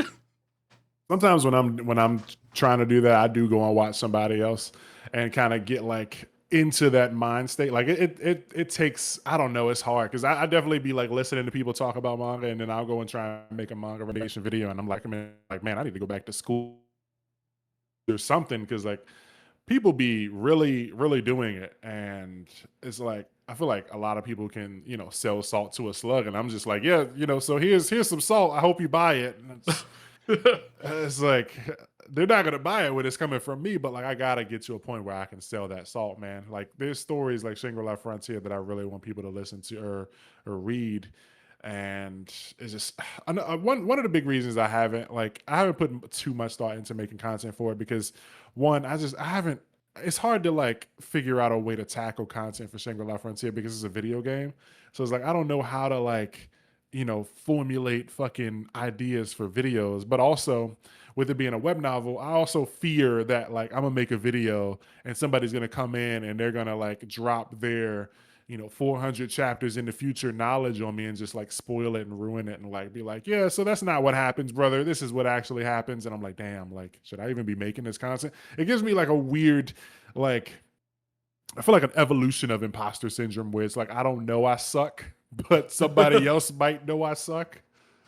Yeah, I feel that. It's Yeah. just, I mean, as far as like content goes, I would love to make weekly videos on Shangri-La Frontier, especially since they don't have breaks for whatever reason. Yeah. But I think the best thing you could do in that case is just do like a manga recommendation video or even an anime recommendation video, where you would just talk about it. And we have Yeah. gone completely off topic here. I mean, we're still Yeah. talking about Shangri-La, just not the chapter. Yeah. Shangri-La is it's just peak, man. Like peak fiction, all the characters are fun. There's only like one or two things that like kind of get me as gripes or whatever, but like at the end of the day, series is supposed to be fun and enjoyable, and Shangri-La Frontier has just never not been fun. Yeah, I agree. Yeah, so I guess we can wrap up there unless you got any more thoughts for this chapter specifically. No, no, that's it for me. All right, so that's gonna do it. Rebellious got his shit pushed in. He gave up, and that was Shangri-La Frontier, chapter 258, Sword Wolf against Lightning Flame Beast, part 2. Now jumping into Ichi the Witch, 74th Hunt. Let's go home. And it was a banger, man. I love this chapter. It concluded the end of basically the arc. We got the end of Kizashi. I see that. I think before I had thought that everyone, like Kamugi and Co, had made it back to like the mirror or whatever, and were like making their escape. They were back at the crib because they had like a warp mirror, but they were still like on the way to it. So I guess they had another mirror that allowed them to kind of make a call over and check on, Chrono and Discaris where they were or whatever. So they're not out of the water yet, but they're on the way. Well, I mean, at the end of the chapter, everything's all good, but yeah, I had already just assumed Ichi was, you know, by the time we saw Discaris like fighting dude last week, I thought that Ichi would have just appeared. But it's nice to see that we got a little bit of conversation here, and they're talking about reaching the lighthouse and stuff, so it doesn't just jump cut straight to Ichi appearing. Yeah. It's just overall, I love how the chapter starts off because it does keep everything connected. Like, as far as Ichi's character goes, of course he'd go back for Discaris, and he's worried about her and he cares about her, um, and like he's sure that she's won the fight and she's good, but he just knows she needs some backup just in case. Yeah, yeah, and he's Uh, got this super fast broom, which I think during like in the moment, everyone knew or whatever, like that he would eventually get it. But I had forgot about it up until now, and I was like, oh yeah, the fucking super fast broom. yeah, Yeah. Shout out to Janice Marie on Twitter for tagging the important people, me, Knox, and Panel Focus. I don't know why she left you out, man. But yeah. yeah, yeah, yeah. It's all good. It's all good. Yeah. Shout out to her for leaving Traffy out. But yeah, I don't know. Like the tweet, yeah, y'all don't tell me Ichi used this was 11 hours ago. Y'all don't tell me Ichi used Kamuki's magic bag from chapter 7 to sneak the broom. Yeah, I guess that's how he did it. Because it's not Halo. He can't just pull a rocket launcher from over his shoulder. So he had to he had to have that fucking broom somewhere. It won't up his ass. So yeah, I don't know. So yeah, I guess the magic bag is where he had it. But random, I guess, tangent is the character that had it. He says, "Good thing I asked Love Joe before we left."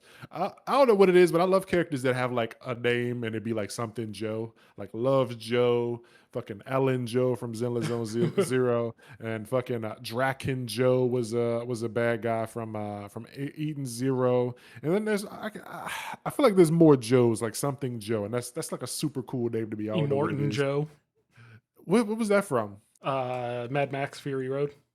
Okay, and then I think Megalobox had something like Iron Joe or something. The main character, he was like something. He had like metal fists or arms. They used like fucking metal prosthetics to box or something. I forget his name. It was something Joe, I think. But the fucking name Joe, like name plus Joe thing, is so cool to me. So I was like, oh yeah, I was just it just fucking tickled my pickle. But yeah, good chapter, man.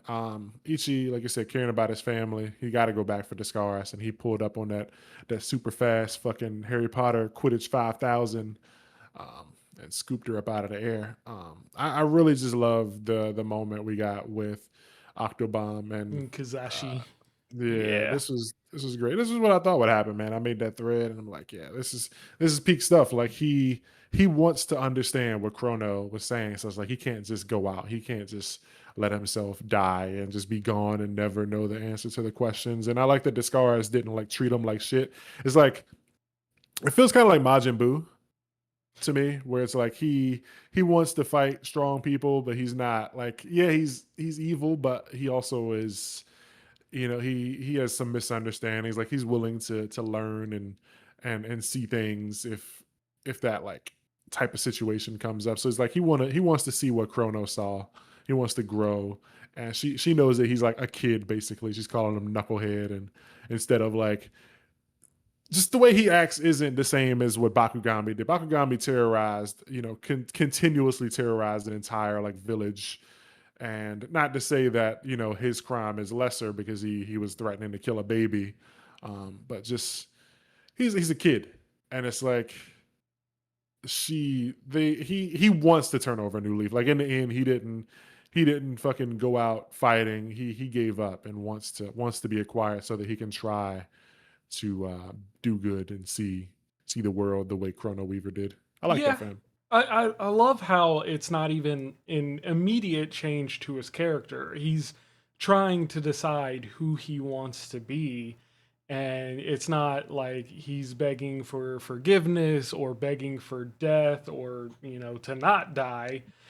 He just wants time. And that feels so important because his best friend was Chrono. Yeah, yeah. As long as Chrono was around, he always had time. He Like had like the time for everything.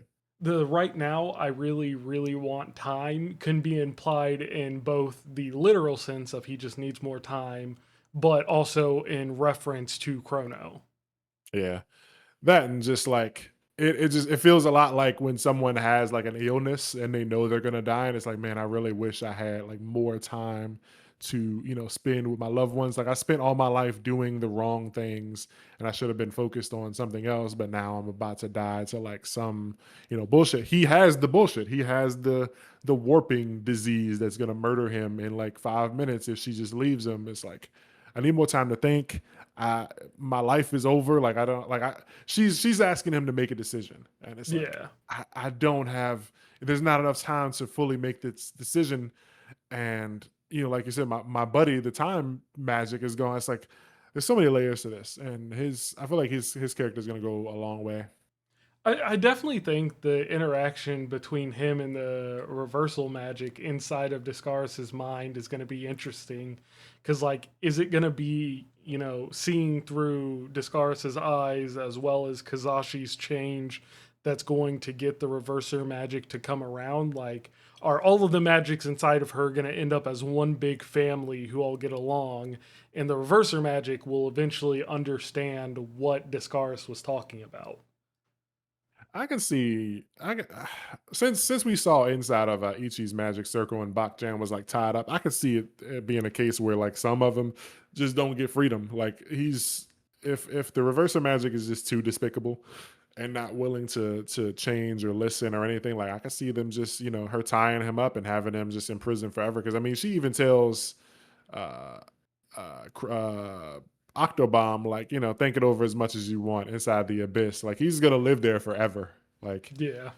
if you want to, seclude yourself and just be in a cave within the magic circle, just alone with your thoughts for 30, 40 years, however long it takes, because I don't know how time passes in there. Fine. I won't use you. Just, stay in that bitch. I got hundreds of other magics I could use, but like when it comes to protecting the weak and looking out for that baby, like there's gonna be a time when you got to step up, and what are you gonna do?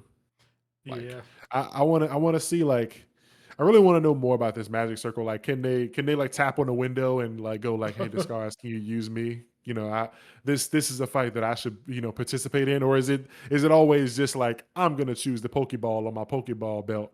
You know, like Yeah. can is it a situation where the Charmander could go like, no, I really want to, like he could feel the fight and it's like I want to jump out and fight right now type shit, or is it always she has to choose? Because I if mean, he can, I think it's both because like we saw Ichi conversing with Bakugami, and he used his power forcibly, but at the same time he still talked to him beforehand. So I yeah, can imagine any of the magics are like, hey, I think I'd be good for this situation. Oh, okay. yeah, yeah. I'm loving that. So yeah, this was a fucking great arc. I know people were saying they were kind of getting fatigued from it, but I never felt tired of it. It always Same. hit for me, and like I just like the conclusion for every point. Like I was worried like about Chrono getting acquired by whoever acquired um Octobomb, because I just didn't want that. I didn't want that for him to live on for eternity with the guy who tried to kill his family. And so him being the only one to die and the other two like who were actually evil to get like acquired is like really good writing, I think. Cause now one of the two evil magics is gonna be, getting some therapy, some conversion therapy. Is going to become, I guess, one of the good guys, and then the other one, just if he stays despicable, then we just throw him in the fucking pits, Yeah. leave him in there. Like we just never use him. He never comes out until like I could see her like neglecting him and never using him, never talking to him, like never letting any other magic see him or talk to him or interact with him or anything until the day comes when they face the fucking world hater of magic again, and she forces him to fight him. Like, yep, time to use you in an attack against your boss. Like, how does that feel, you shithead? Yeah, I saw some people bringing up the fact that a lot of the stars for the world hater magic are going out kind of like easily. Mm, And I kind of agree with that because the only three that we've met have all been acquired at this point. Like they didn't stick around to be a long term threat. The closest was the reversal magic, but that was what, 2 arcs. Um, and I do think we need another one of the stars that isn't as easily beaten, that kind of comes and goes to create problems. yeah. I think it's fine as long as the story doesn't like rapidly fly through them, kind of like a while ago I was saying I hate when manga do the thing where they introduce like a unit of characters, like here the, seven Hashira, and then like we spend, 2 arcs specifically with one, and then the final arc throws all 5 of them in the same arc. Like I don't think we're gonna do anything like that. I think it kind of happened up front. Like did you read Demon Slayer? Yeah, yeah, Yeah, so I feel like this is more of like the lower moons if you compared it. Like this is Tanjiro taking out like the two, lower moon characters, the one that had the ball and then like the spider. And now we're gonna move into more like more heavier, like longer arcs, or like some spaced out. Maybe the next couple of arcs won't focus on the 7 stars, and it'll be just regular magics, or maybe we'll have like a rival character or something. There's ways that it can go to extend the story without us having to jump from general to general. Like we don't have to immediately go from here and have the next character be like a major badass enemy. So it can be chill.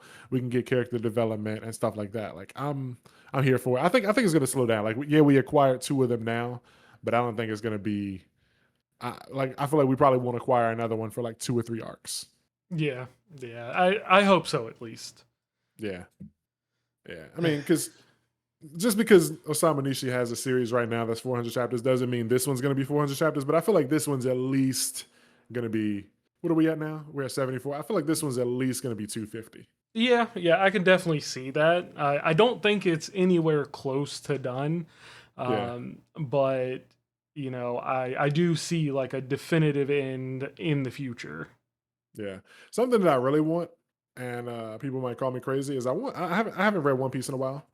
So I don't know where it is or how close it is to done. I haven't read it since Egghead kind of ended. I didn't see the end of Egghead, but I stopped like in the middle of Egghead or whatever. And so like something that I want is for One Piece to end, and like I want to see what series picks up the mantle as like the face of Jump. It's not saying that One Piece just won't be the face, but the volume covers, not volume, but when the magazine comes out, Luffy is always on the front.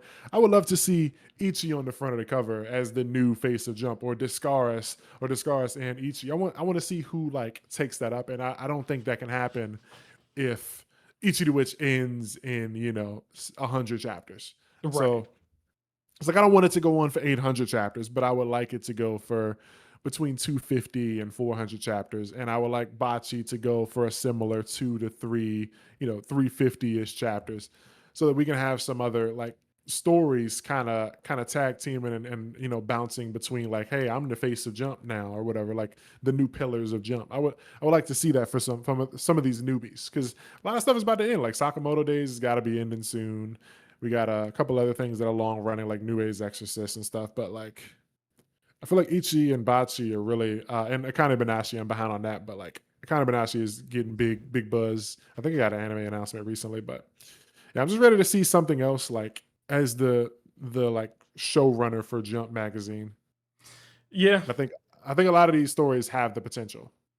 and I definitely feel like it's currently between Ichi and Kagurabachi. I think those are the two biggest that could be in that running. Yeah. Yeah, I think they're probably doing the best as far as like sales and stuff. I gotta get back on Shinobi Undercover because I've been hearing nothing but good things about that, and I haven't read it Same. since like chapter 6. Yeah, I haven't heard anything bad. And the art, every time I see somebody post a page on the timeline, I'm like, this shit looks incredible. Like the art looks fire. I think Witch Watch is ending soon. I gotta catch back up on that. I'm like 100 chapters behind, and then like Jump, I feel like is in a good place, man. Like we got some good stuff. Someone Hurts is doing really good. Um, New Exorcist, I haven't heard anything, besides people like complaining about it having titties or whatever. But like, I don't care about that. Like, if the shit's cool, then I'm, at the end of the day, all I need is something cool and fun. Like, I don't need every series that I read to fucking be thought provoking and make me like question the reality that I'm living in and shit. Like, having a couple of those and then just having some fun is cool. So, um, but Yeah. anyway, Oh, I I was was just gonna gonna say I'm getting off say. topic, but yeah, you can follow up. Oh, I was just gonna say. Yeah, I think as of lately, Shonen Jump has been. There's less series getting axed and more sticking around. Like what's that one called with the racist alien Well, people? that's Jump Plus. Oh, is it? Drama I thought Queen. that was. Yeah. Oh, never mind. Never mind. Nah, yeah. That don't count. Yeah. That does not. Yeah, I think we actually got like 3 things about to end in Jump. Yeah, Gone Run Egg is about to end, I think, because that shit's just been ass. I think Hero Girl and Demon King or whatever is gonna end, and The Mage Next Door. I haven't heard anybody talk about it, but I also don't think Under Doctor is gonna live long, just because. Excuse me. And I don't know. I like Alien Headbutt, but I don't know if it's got like mainstay and Jump. But yeah, we can talk about that all some other time or whatever. But Yeah, yeah, I feel yeah. like Jump is in a. I definitely feel like Jump is in a good place, and I'm looking forward to the day when like I see the Jump cover and Ichi and Discaris are on the front instead of Luffy. Nothing against Luffy, but I just want something new. Yeah, I get it. I get it. Yeah, You know, yeah. big One Even Piece fan here, but I'd be fine with seeing that. yeah, throw a fucking pirate hat on Ichi's head, man, to celebrate the end of whatever. I feel actually when One Piece ends, I feel like we are gonna get a big cover like that with every Jump character. That's like, maybe every show to Jump made character like since the dawn of time. They'll just give them a fucking like Luffy hat or some shit. Oh, Like that'd be cool. everybody, yeah, a big ass collage with like 500 main characters. Just everybody, because the fan art's gonna go crazy for One Piece when it ends. Everybody's gonna be like, "Thank you, all that." This is gonna be millions of fucking artists. Yep, other mangaka putting in their interpretations of like Yeah. Luffy. I'm ready for it. Well, I'm not ready for it, but I'm ready for it. Yeah, yeah. It's just cool to imagine because it's gonna happen. Like everybody is gonna draw their version of Luffy and stuff, and be putting their main characters in Luffy's outfit and stuff like that. It's lit. But anyway, back to Ichi the Witch. This chapter is banging, and yeah, Yeah. we we saved the day. We acquired the magics, um, Reverser and Octobomb, and everybody's good. I Yeah. guess next chapter we get back to the crib and man, I wonder like how long they're gonna take to like do this baby situation. Like is she like about to give birth now, or are they about to like stretch it out for a while? Like, oh yeah, she's not ready to give birth for another arc or something, or is it gonna be a situation where it's like they go back to the crib, her situation like kind of stabilizes, but she's not like giving birth to the magic yet, and she feels fine. And then they go and do something, and like in the middle of the next arc, it's like, oh my god, Ichi, she's giving birth now, and it's like we gotta fucking wrap this thing up and get back home or something. Yeah, I was kind of just assuming that the next arc is really going to focus on Minerva and the baby. Yeah, How exactly, I'm not sure, but I feel like it'd be kind of weird for them to just leave it off here with her being in protective custody and that's it. yeah. Yeah. And I mean this arc was pretty long, so it'd be nice to have a short kind of like mini intermission epilogue kind of arc in between this. This is chapter 74. This arc started at, let me see, I'm flipping through. Um I'm at 50, 51. What is this? To a New Time. Yeah, this arc started at 51 and ended at 74. So we got a 24, 23 chapter arc. That's good. Yeah, yeah, that's really good. I feel Yeah. like with that link that, it would kind of be like a big arc and it feels like it's not that big, but at the same time, I think that's just a comparison thing, like comparing it to other shonen series, and I don't think that's necessarily accurate here. Yeah. I feel like whatever happens next, like the little epilogue or whatever, like the in between arc, and if they do the whole baby thing and stuff, like I feel like when they go back home, whatever happens next, when that ends, that would be like a perfect place to end season one. Yeah, yeah, I can see You that.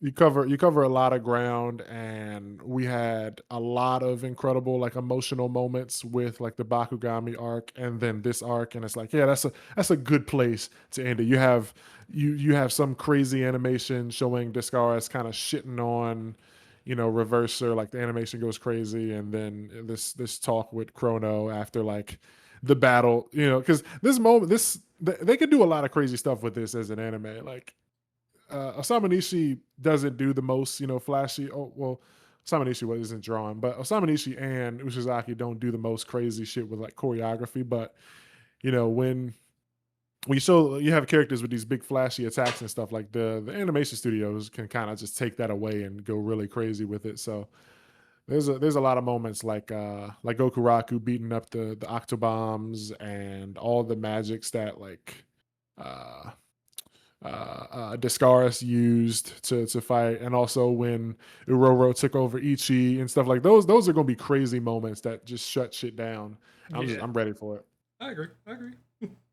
Yeah, so this is a banger chapter, and I think the arc was fire. I don't know what.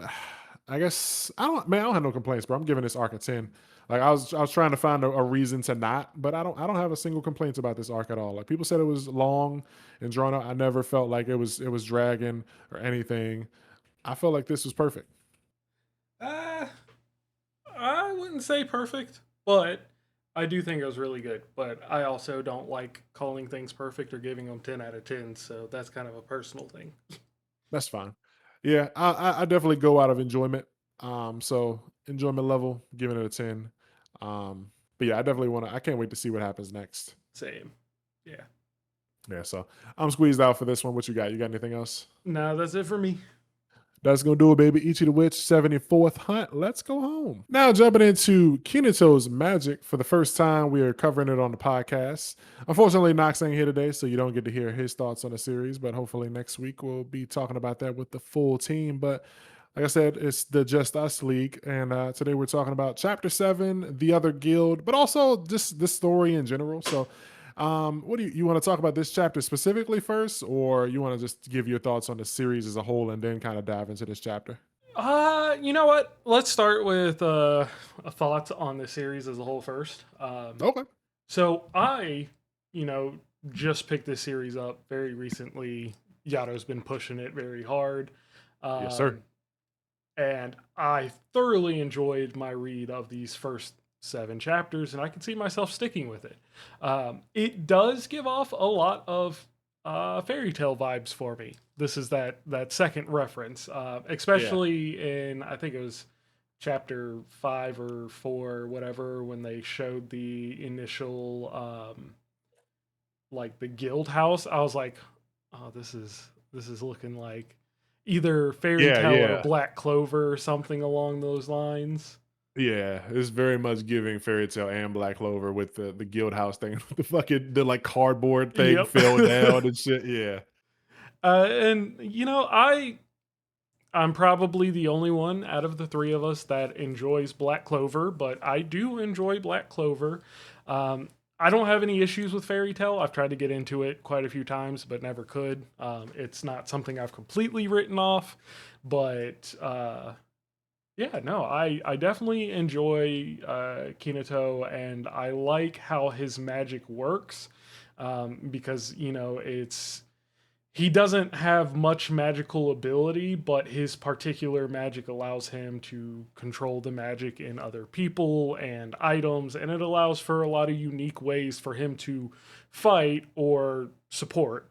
You know, most of the time he's doing support, but as for the beginning of the series, that's fine because it's allowing us to see these other characters who are much more familiar with being an adventurer, much more skilled in fighting, and we get to see them basically at their peak because of him.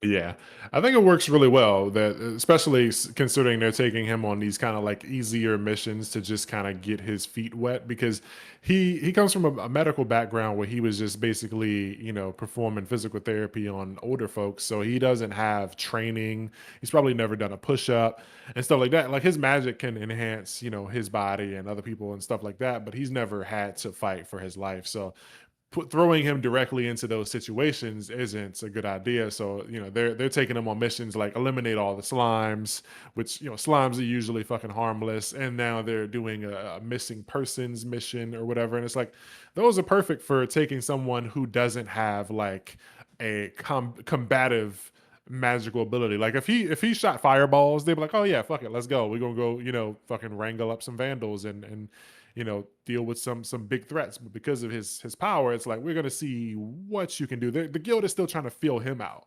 So Yeah. this is all really good, and it like I definitely think after a while he will for sure develop more combative capabilities. But I'm definitely feeling the support role as a main character and enjoying it. I think as time will go, he will learn to do things like not only enhance his own body, but like continue to use like items like his medicine ball or whatever, and maybe he'll like infuse like a scalpel or something, and he'll just do stuff like I was comparing him to a character from a book I read. I read the audiobook called Cradle, where the main character of Cradle, he was born, and in this universe, everyone like is born kind of with an affinity to a certain element, and they get assigned badges to kind of like label them for their advancement level or whatever. So like he's born with no affinity to any kind of like element, and they give him the lowest of the thing. They give him a badge, and it's called unsold. And most people they're iron, and they raise up. They start copper, and then they become iron, and then gold, and then so and so and so. But he stays at unsold, and nobody believes he has any potential until he learns an ability called.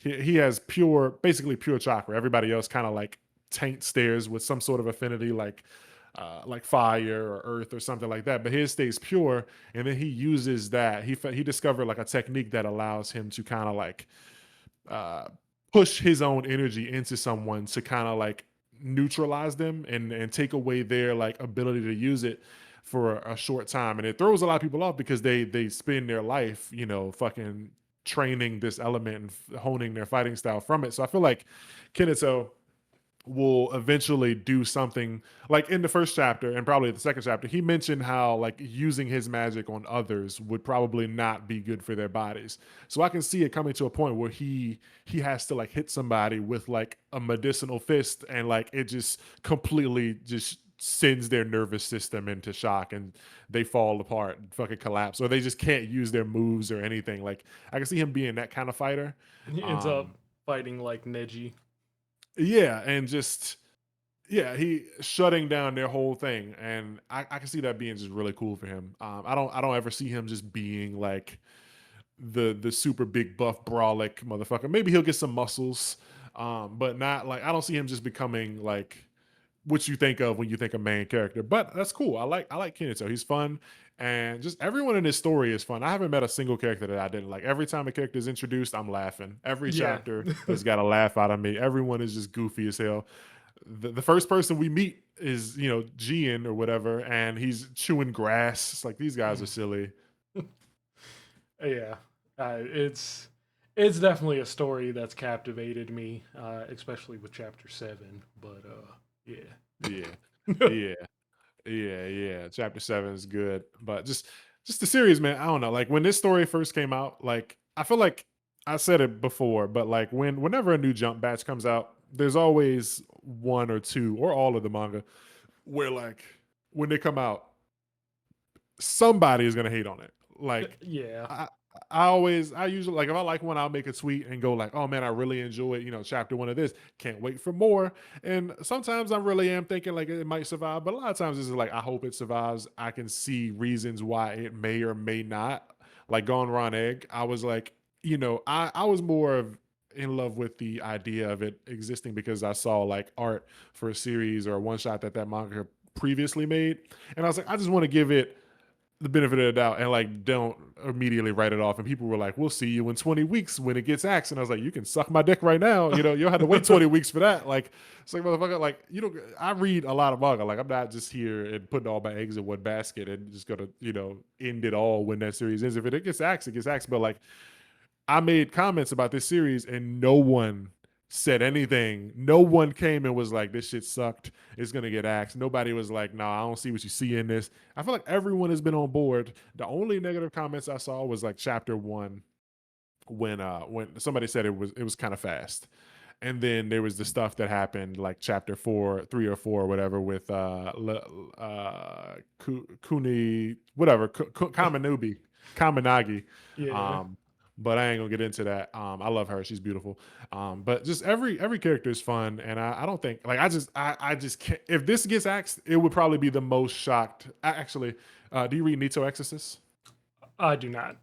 Okay, that manga did not deserve to get axed. That is the one. But this is number two. If this gets axed, I will be the most confused person on the planet. I'll never be more confused if this goes because this is so fun, and the characters have so much life and character to them, and the world just seems everything about this is just busting for me personally. The only thing I think it's missing really is like an antagonistic force. Like there's no bad guy. Every chapter that we have had, it hasn't been like a villain. It's just been, like people that aren't so great, but there hasn't been like an evil threat or there's nothing that no they never like said, these we formed these guilds to face off against the evil deities that, fucking raise the lands if they're allowed to. It's just there's nothing like that so far. There might be, we I got might a get that. I got a theory about that, but we'll talk about it later. Okay, yeah, yeah. I mean, we might get to that, and you got a theory, so I'm here to hear it. But yeah, so far it's a fun story, and it's doing the fairy tale and Black Clover thing. Like I like that kind of like character dynamic stuff we getting with all these characters. Every character has gotten introduced so far. I love them, man. Fucking Jian's bussin', Kaminagi's fun.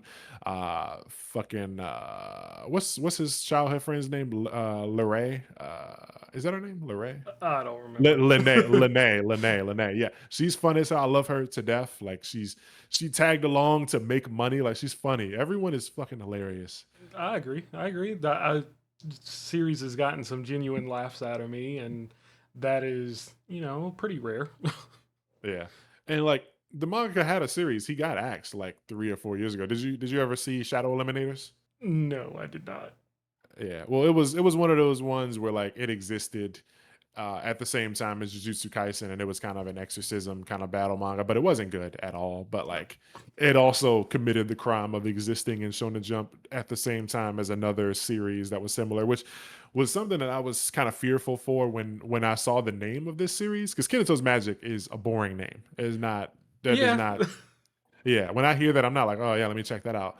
But like it's a ballsy move to go magic fantasy series in a magazine with Big Dick Ichi, swinging meat around and selling, 200,000 a volume or whatever. So I kind of just thought that it was getting set up. Like, yeah, we're just gonna let you, run a series, but like we got Ichi, so like you're just kind of holding up space until we find something to replace it. But no, this series is doing its own. It's a different kind of magic, and it's holding its own. It's fun. I can't wait to see what the volume cover looks like. I feel like it's gonna sell and do well. I think I heard Japan was fucking with it, and I hope they are. But Same. Same. yeah, I rambled. I've been holding this back for fucking 6 or 7 weeks. I've been needing you motherfuckers to read it so I can talk about it. So sorry if I went for a long ass time and I ain't let you get a breath in. But yeah, Oh speak no, now, forever hold your peace. it's all good. It's all good. We can move into the chapter now. So I'll start with you.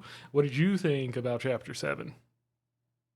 Chapter 7 was really it was good. I liked obviously. Wait, let me get to it. I'm on. Yeah, we're on 7. I was still on 6 for some reason. So yeah, it introduces the other guild, which I thought immediately was a strong point because I hadn't even thought about like rival guilds, like especially them being the strongest. Like this clan, the what do they call it? The Seraph Wings. She says that they're like the strongest.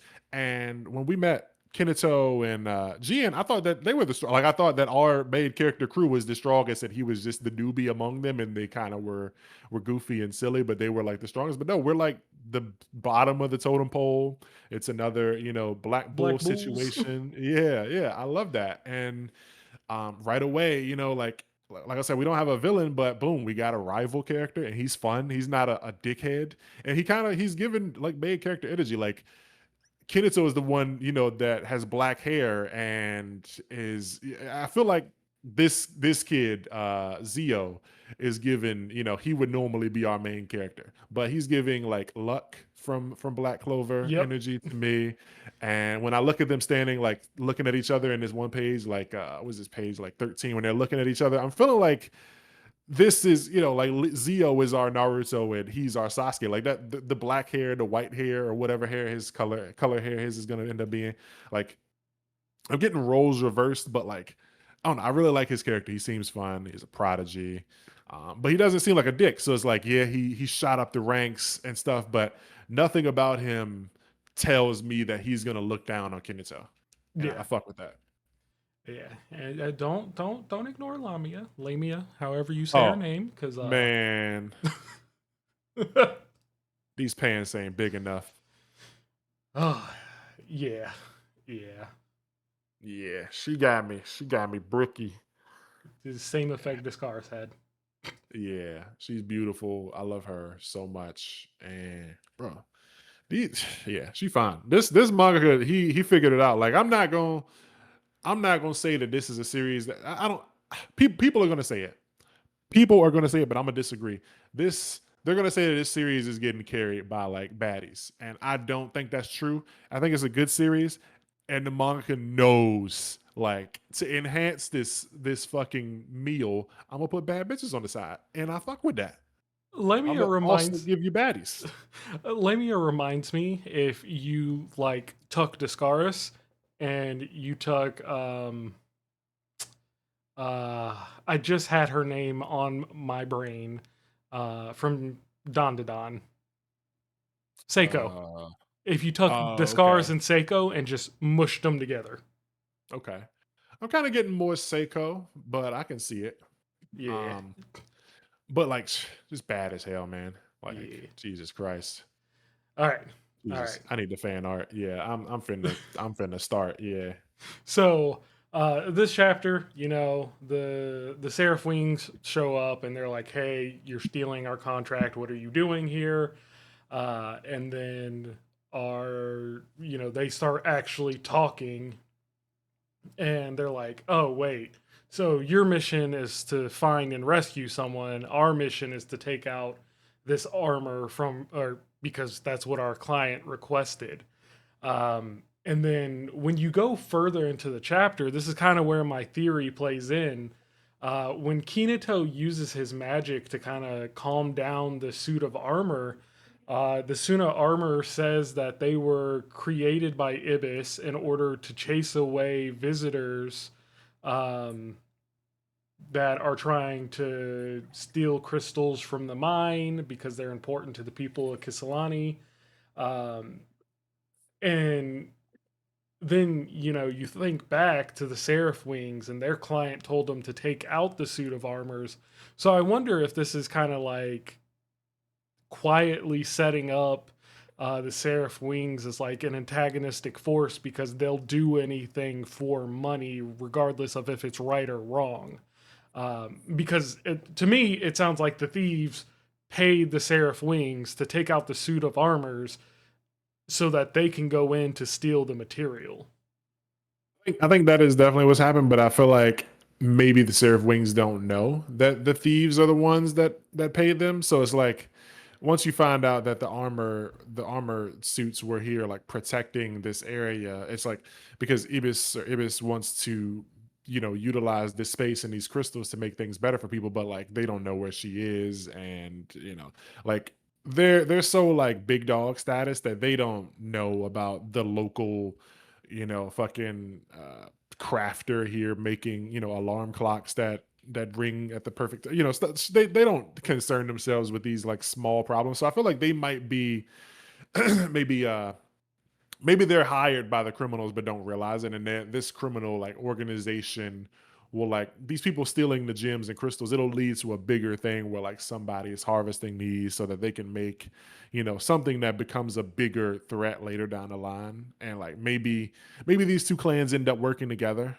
But if they end up being some like antagonist force and they're hired, willingly and knowing that they're aiding the bad guys, and that'd be interesting too. If like the biggest clan, most powerful clan, ends up being like associated to the bad guys. All right, here's Yeah. the plan. The Seraph Wings are associated with the bad guys. Zio and Lamia, they don't fuck with that, so they leave that guild and join the main characters guild, and then we get to see them both all the time. Yeah, that does solve the problem that a lot of manga have, where the fucking mangaka creates fucking beautiful ass characters and then sticks them in the fucking C tier squad that you never see. So yeah, because we need, like, on one hand, it will be fun to have Zio pop in every like 3 arcs, like Luck, and just be like, fucking all over the place, bouncing off the walls. Hey, Kinitsu, I missed you. Like, let's see how many, let's see who can beat the most enemies, and having like a friendly rivalry. But on the other hand, I need more Lamia. I Yeah. need, I need, I need her. I need fan art, and I need all that stuff. Hey, Shout I out got to the fan Papa art Traffic. covered. Yeah, shout out to Papa Traffic for delivering on the fan art. Already, probably the first person to do it. but but yeah, we definitely need more. And like these character designs are great. Even like was this page 8, when Juno is talking about this several guilds in the kingdom, including ours. There's the biggest, and this guy, like he was in chapter 1 also, but like we didn't see his back, so I didn't know he was part of whatever clan or whatever. But like he's a member of their guild, probably the leader. His fucking mask is so cool, man. And then Yeah, I agree. chapter yeah, and then chapter 1 had like another chick who like was thick as hell beside him. So like, yeah, I'm all for these fucking character designs, bro. Like this, I need more. If they join the Iron Fangs, that'd be lit. Yeah, because like even this main I don't remember his name, the guy with the spiky hair that's on Kinato side. Oh yeah. Let me see. What is his name? He's I'm looking for his name, but I just want to say he's fun and reminds me of were you gonna say who he reminds you of, or you had something else to Yeah, I say? was gonna say who he reminds me of. Okay, I'll let you go ahead. I was gonna say he kind of reminds me of Hughes from Full Metal Alchemist. Oh wow, I didn't. Yeah, I wasn't going there. I was thinking of Rengoku from Demon Slayer, from when they were like on the train and he was eating and like being fucking goofy and stuff. And he and like just the way he talks to his fucking delinquent crew, like he seems like a delinquent Rengoku to me. Yeah, I can see that too. I just felt like he feels more of like a fatherly figure. And then, his goofy attitude, mix those two, you kind of see Hughes. Yeah, yeah, I can see it. He's fun. He's what's his name? God damn, I'm flipping through still. Bro, what is his name? It should be chapter 5 that tells you his name. Oh, Talius. Talus. Talius. Yeah. Yeah. Okay. Yeah, Talius. He's cool, man. I fuck with him. He's fun. And then Juno is a lot of fun too. She's like a cowardly, "Eep, don't look at me." But then she, like, when they were on the fucking train and Kirito and Talius were talking, she just shoves a donut in Kirito's fucking mouth. I was like, bro, While he's talking. yeah. I was like, yo, she is priceless. I love this. And apparently she's like super tall, and that's why she's shy. I was like, that's such a great way to set up like a like cool gag character, I guess. Yeah. Right after, like, Kaminabi was fun too. It's like she's a fun character. She's beautiful and she's strong. And then to like immediately follow that up with like this Talius and Juno, this is a great addition. And then I mean, even Elsie, the little girl from the village, she's fun and cute. She's got her fucking big ass boots on that Ibis made for her, and this fucking backpack thing. Like all the characters, man, so far, everyone's fun. Even Ibis, like when you see her in like the flashback, she's got the big fucking Cartoon Network lumps on her head from people beating her from fucking up. one lump or two. People hit her over the head with a broom, and she got those big ass lumps. Even like she's got them on page like chapter 6, page 11, as she's like running from the village or whatever after helping some people. She's got the lumps on her head. Then you turn the page, and she's like in her workshop. She's still got the fucking lumps on her head. Like the gag just keeps going. Like these characters have so much like charm to them, man.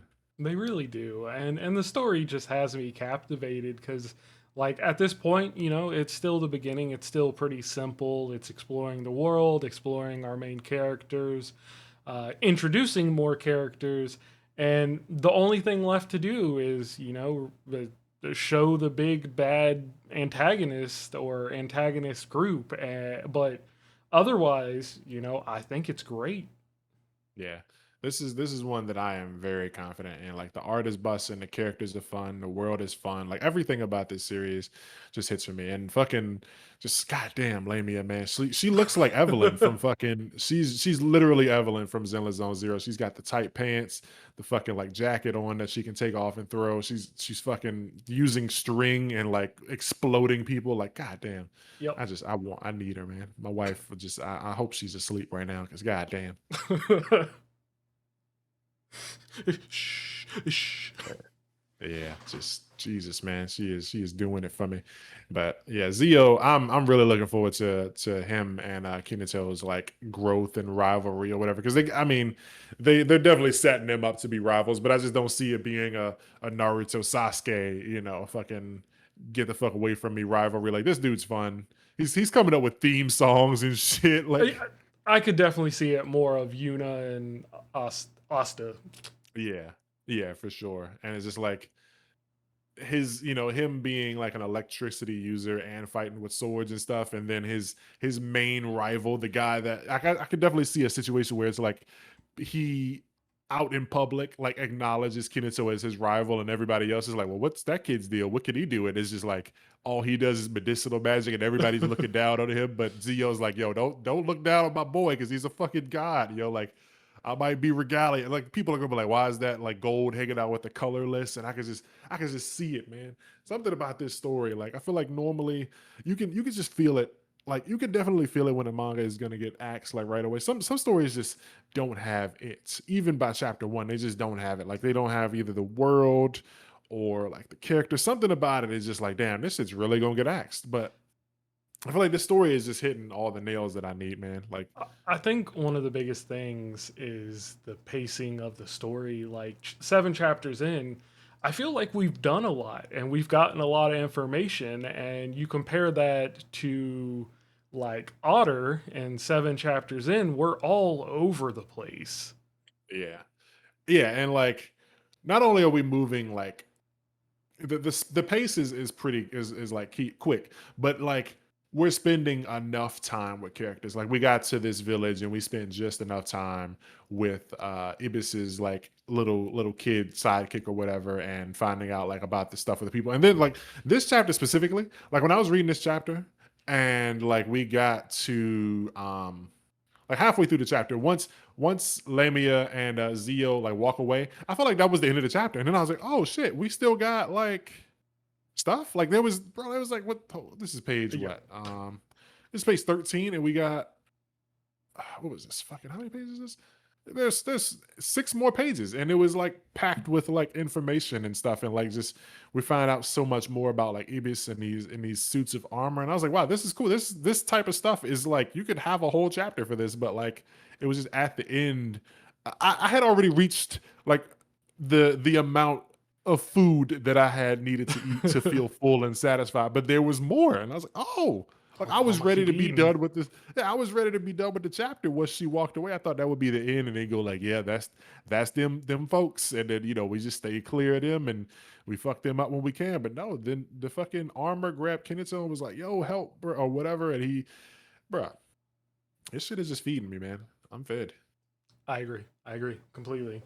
I'm glad you recommended it. Yeah, I was worried that like y'all, I still gotta see what Knox's thoughts are, but I was like, man, I really want us to talk about this. I feel like it has just the it Like it's got the thing, it fits, it slots perfectly.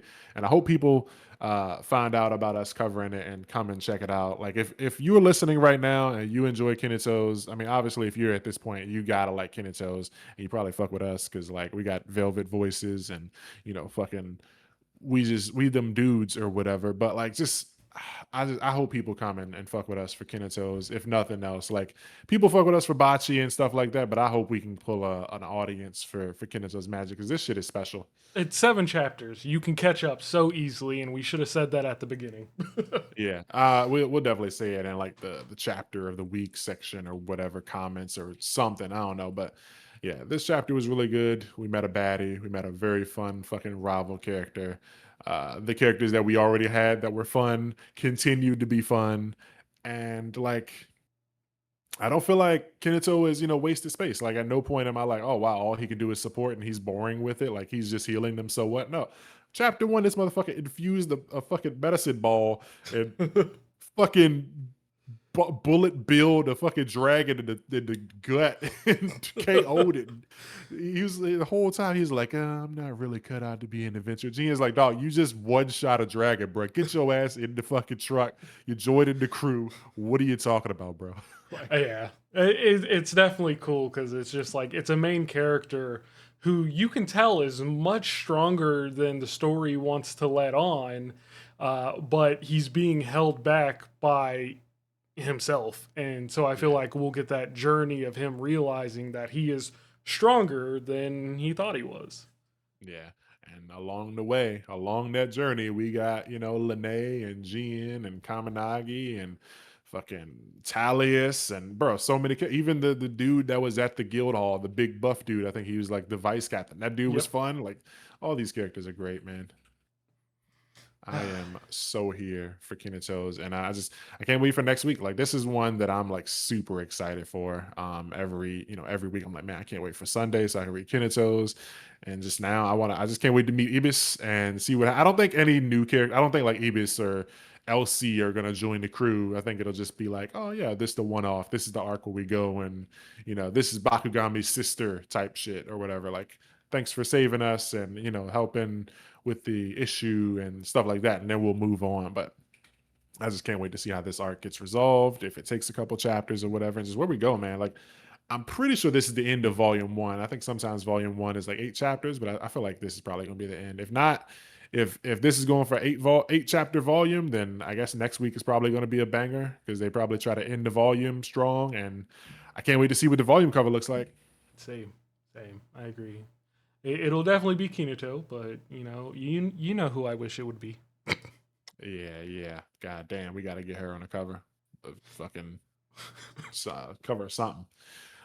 So yeah, I guess I'm squeezed out for this one. You got anything else? Nah, I'm good. That's gonna do it for Kineto's Magic, Chapter 7, The Other Guild, and also our, overall thoughts of the series up to this point. Now jumping into our final segment of the night, baby. We got Kagurabachi, you know what it is, a big Bachi, chapter 115, Swordsmith. And before we jump into it, I just want to say that fucking Hamburglar guy's design is just killing me, yo. The fucking do you think that's like a mask or like a tattoo or face paint or something? What a birthmark? What do you think this is, man? I have no idea. I didn't even think about it, but I would assume a mask. Yeah, bro, if he's just straight hamburgerling, that's fucking hilarious. So yeah, I can't wait to see the fate of this guy. But yeah, man, how you feeling about this one? Oh man, this one had a lot, and I mean that's to be expected with this whole flashback. But let's see. So, what's this guy's name again? I'm looking for it. Urita? Urta? Oh Yeah, yeah, yeah, Subaru Subaru Urita. Urata. Yeah. I think he's hilarious, but he's also very focused on his craft because he's talking about sushi encompasses everything, like forging swords and the art of the blade, and so he is a sushi chef first, and a swordsmith and a swordsman after, and that's really funny to think about because that means he's better at making sushi than he is swords and fighting. That Yeah. must be some godly sushi. Yeah, I would love to try. I don't like sushi, but I would fucking try it. Yeah, because You he. don't like sushi? Yeah, I've only tried it once and I didn't fuck with it, so I give it a shot again if he made it. Oh, okay, yeah, that's fair. But Yeah. we get a lot of information in regards to the Datsenseki and how it's handled. And I love how wordy the beginning of this chapter is, because it then goes on to have Rokuhiro show up, and he's like, I looked at this like at least within the last 12 hours, and I have all of the information you have just from myself. Yeah. Just very, very confident I can do it, and just like very short. I mean, when he starts scribbling, he's yapping or whatever, but like he's very like quick to the point. Like, I can do it. I don't. You can believe in me or whatever. Just feed me. Can't argue with that. Like, he's not like trying to really impress these guys. He's just like super in love with the craft and like the thought of working with this material, but only if they feed him first. Yeah, and it's just this progression in not just the story but the chapter itself that feels so nice, because we get definitive proof of, how good of a swordsmith Urata is, because he pulls out like he draws the sword, and the normal people in the room feel like they just got a limb cut off just because he drew Yeah, the sword. yeah. That Uh, shit was nuts. Like, I was like, did he chop his arm off by yeah. mistake? No, the arm is still there. He's huffing and shit. Was that an illusion? Like, It's like the same thing as Yuta walking in the room in JJK yeah, Zero. yeah. Immediately, like, it feels your just body feels heavy now because this motherfucker entered the room and you unsheath the sword and it's like, fuck. I could just see my head getting cut off and I'm on the other side of the room. Like, what the fuck is this? With the explanation of conducting spirit energy in a blade and how it's like lightning or veins in the sword. I do think that's interesting, because it does give credence to your theory that maybe Chihiro can craft a sword with essentially veins that can conduct the spirit energy without taking spirit energy from the user. Like, getting this information on how exactly Datsenseki can be crafted into a blade is so important for the story. Yeah, because it's not black and white. It's not like I craft a sword. It has to be the same. I flip the metal, I hammer the metal, I flip it, there's shit going on. The fucking swords have veins in them conducting the energy in certain pathways and reaching a bunch of different results and shit. So it's like, yeah, this like it's the author's job to tell us how it works, and so far he has not told us how it works. Besides that, the main character just got good eyes. But what is it that he sees, and what can he do with that? Like, what's the evolution of that look like? I We'll have to find out with Chihiro, but Yeah, I will say I have a love hate relationship with Shiba, because he reminds me of like those pranksters that will like dress up as a bush and scare people, because like you see videos of those people doing that and they get punched because people don't like being scared, and that's what yeah, Shiba always does. He just pops into the room and now there's a sword to his throat, and it's like, Shiba, you gotta stop. Like, there's a door, just knock, teleport outside the door, knock, and then go in. yeah. I do wonder if there's ever going to be a moment, maybe in the backstory, where that does come back and bite him in the ass. Like, he like teleports, not Haibara, and like the Haibara dude just gets Not impaled upon like Haibara. landing. Yeah. Like, he teleports into a room thinking it's all good, and just this dude just gets killed because of it. Like, he lands in front of a fucking ballista or something and just gets fucking like, holy shit, he got turned into blood mist immediately. Like, normally I miss people, but like he landed and got fucking turned into putty because like I didn't teleport to a safe place and then walk like a normal person. Yeah. The the fucking pretending to be a bush and jumping out at people thing, it works, but like Sheba is doing that to people that he knows have guns. So it's like, what are you doing, man? Don't prank the gangsters. Uh, yeah.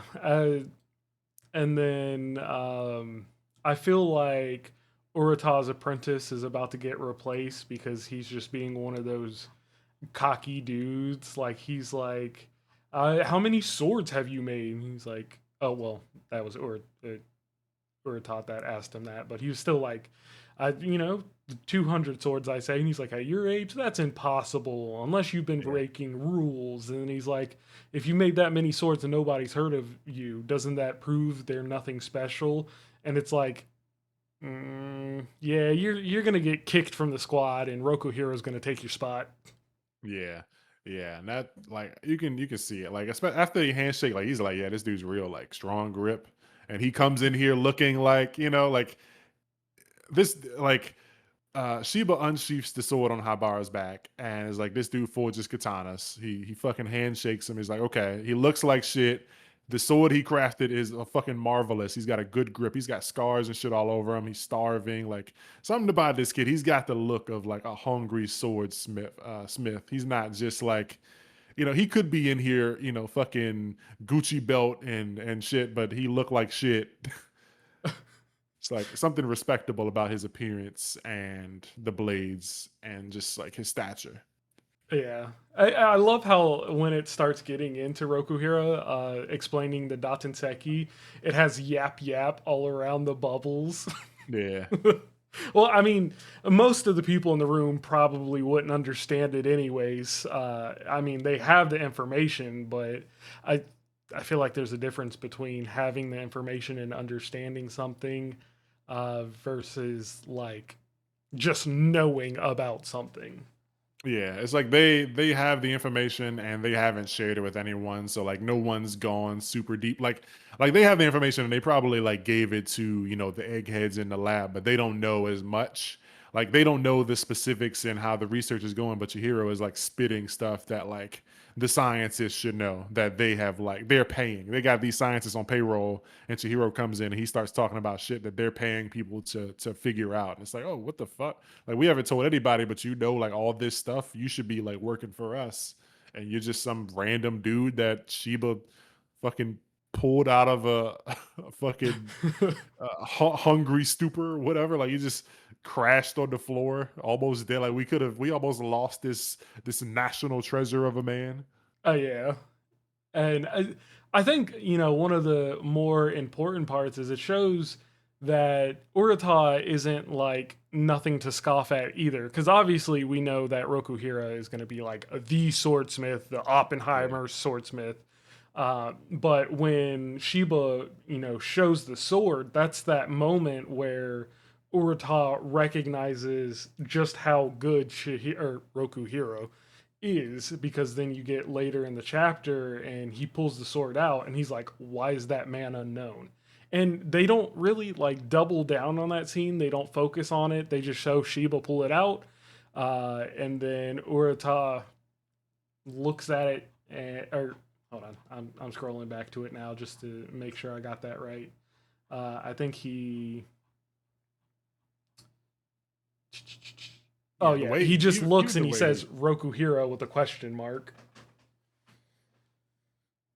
wait, where is that? When Shiba pulls or shows the sword, he's like, "This is Kunishige Rokuhira." He forges Oh katana. yeah. Yeah, yeah. And then like later when like the dude is walking down the hall, like Subaru yells like, "Hey!" Two exclamation points. Like he really wants to see that sword. He just yanks it off his back. Like, why is that man? I know. Like Yeah, he was very interested. and I want to know like what he sees in the sword that's so special. Like, does it already have the veins in it? Probably. Like I feel like it's probably like some version of the veins or whatever. But well, yeah, I think it does have the veins because Subaru's sword has that. So like I think he has the same like probably level of technique as Subaru, and he's just surprised to see someone on his level because he's like one of the top three smiths, and he understands this. Like he's a no name, he's young. It's like Subaru is obviously 50 plus, and well not 50 plus. His hairs are black, so maybe like 40s or whatever. And like this young kid pulls up, starving and drooling, and just kind of like knowing stuff and just being a master craftsman on a similar level. Like even his own like you said, his pupil couldn't even like recognize the greatness. Like Yeah. throughout the whole chapter, everyone's kind of like questioning Rokuhira and the stuff he says, but Subaru is always just looking at him with dots. Like he doesn't say anything. He's eyeing him and he's letting people be wrong about like their assumptions of him, and he never like corrects anyone or anything like that until later. And he's like, all right, let me get down to the bottom of this. Like why does no one know that guy? Because he is clearly a fucking genius. Yeah, I just I love the setup because it shows that Rokuhira is like in the same league as this guy at least. Yeah, and so that makes me wonder who Kunishige's original like mentor was, because last chapter Shiba was talking about like when Kunishige was Rokuhira, whatever, Kunishige was 12, he left to start his like swordsmith apprenticeship, and it was like, hell on earth, and then he quit that or whatever. So it's like, who trained him? Is he another of like the top three? Is he like a rival of Subaru, like his brother or someone that he like doesn't like or something? And now is Subaru like looking to kind of like polish him even more, like in addition to helping him craft the sword or giving him like tips or whatever. Now that he has the Datsun Seki, is he gonna like teach him something that maybe like his rival swordsmith didn't teach him or something like that? Now that you say that, looking back at the last chapter, the way it's written has me curious because it's like, are they purposely obscuring the gender of who this swordsmith that was training him was, or was it multiple people? Because he's like, when we were 12, Rokuhiro started a brutal apprenticeship as a swordsmith. Every now and then he snuck off and came home. Every time he screwed up, they threw stuff at him. So are they trying to obscure like who the swordsmith was, or was he trained by a bunch of them? Yeah, that is a good question, because I think it'd be cool if we find out that like his swordsmith was just like some super cool ass woman or whatever who like retired or something, and Subaru is just kind of like, like I wanted to compete in crafting swords, but she quit or some shit. Yeah, like it's somebody that Subaru knew. Yeah, That would yeah. be an This interesting twist. Yeah, this chapter is just very, very interesting. A lot of information, and like even like when they're talking about they looked in his like journal or whatever. The secret, according to your book, is that the materials are absolutely critical. He's like, fucking hogwash. You won't find any evidence. It's pure rubbish. Pulled that out of my ass. And I saw a lot of memes already. Like like I saw the picture. I think it's like the dolphin jumping out of the water, and it's like, I made it up. It is just Subaru's heads on the dolphin or whatever. Oh my god, Subaru is like those YouTube self-help classes that try to sell you the information to get more views and subscribers. Yeah, you get the book and it's just one page that says like Be get fucked or consistent. something. Yeah, just yeah, some super obvious ass like don't stop working, do push-ups every day and you'll get bigger biceps type shit. It's like, dog, I didn't need to pay $1,000 for this fucking book. Oh, You just so he's a funded his scammer. sushi business. Yeah, that's funny as hell. That and just these people just don't understand. Like he's from a different world. He already just felt like they were annoying him by calling him out of the fucking sushi shop, and it's like I got to work with these guys who don't really know shit. They don't appreciate shit for real, and then they bring in this other dude out of fucking nowhere. He's not affiliated with any kind of like government or anything, and he's just a genius. He knows more than all of them. Suddenly, this just got more exciting. Yeah, yeah. It's like, okay, thanks for this was worth missing a day of sushi chefing, I guess. Actually, that the final part where he's looking at the sword and he says cheeky punk, I wonder if that is like, maybe it's Mm, he sees the veins in it, or maybe he recognizes the work because Rokuhiro is gonna, mimic the way that his master would have crafted it. So it could yeah, go either way with that. yeah. Maybe there's like a signature like thing that his former master like used or something. It's like she told me he or she told me that they stopped crafting blades or whatever, and this whole time they were like training this kid. Maybe the intention was training Rokuhira to like surpass him. I need Like the next maybe chapter now. I need the answer. yeah. Yeah, yeah, man, this is getting good, man. Fuck. He's Ugh. super selective about who he sells his katana to. Like maybe that's all part of the game. Like maybe whoever trained Kunishige taught him like how to do it, and like they told Subaru that they were out of the game, but their real like intention was to train Rokuhira to surpass Subaru, and also told him like not to sell swords to just anybody, like just people that you super trust. And so that's why it's like he's super selective about who he sells his katanas to. That's why nobody's fucking ever heard of him, and he's broke and he's making blades out of a fucking shack. And it's like he sees this shit, this got like the signature of this person that he remembers. Is like, bro, I can't believe this bitch has been working this whole time. And it's Yeah. just like piecing it together. Man, this is money. Ugh. Kagurabachi just fucking gets it, dog. Every time, every chapter is just better and better. Yeah, this shit is just good. And just the way Subaru decides that like, okay, I'll start like giving up some information. He just throws the pencil at dude to test them, and he fucking cuts it. Like, you're a good sword fighter. Come here. Like, bro, like that is a crazy test. That shit stuck to the wall like after he cut it. So that just tells me if he didn't cut it, he just would have died. It just impaled him through the face. Oh, he.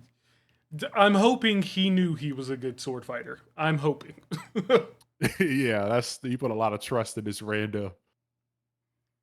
But yeah, I can't wait, man. This arc so far, we're 3 chapters in, and it's already bussing. Like we're meeting a lot of cool characters. We getting our grunts, the government dudes who don't know shit, and We're gonna die. yeah, they're getting scrunched up. But yeah, so far, man, fucking Shiba and Rokuhira and Subaru, all very good. Yeah, that We knew most they would be. definitely. Yeah, so I think I'm squeezed out for this one. You got anything else? Nah, I'm good. All right, then. Shit. That's going to do it for Kagurabachi, the biggest bachi. This was chapter 115, Swordsmith. As usual, before we get up out of here, we got to do our chapter of the week and read some of their comments from the comment section. So, man, chapter of the week is very damn hard for me this week, man. I really don't know what I want to say. Do you got yours settled? No. So Man, because of Lamia, I want to say Kirito or Kinato, but that's not fair. That's not fair. That yeah. that's not that's not about the writing of the chapter. Um, so I think, and this might be a little upsetting for some people, to put him over Kagurabachi, Oh, but it's either Shangri-La Frontier or Centuria. ooh, Centuria, it's just the direction the story is going in, having this ability to focus on these side characters to the point they don't feel like side characters. It's so good. Like it's so well done that it's hard for me to not put this as chapter of the week. But then yeah. you look at Shangri-La Frontier and you get rebellious, absolutely embarrassed, but it's like it's leading up, it just keeps building to this fight with Saiger 100.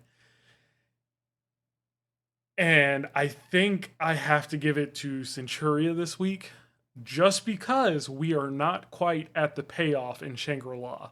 And I'm sure next chapter or the chapter after, Shangri-La is going to get chapter of the week for me. Yeah, I can definitely see Shangri-La Frontier getting chapter of the week very soon, like within this arc for sure.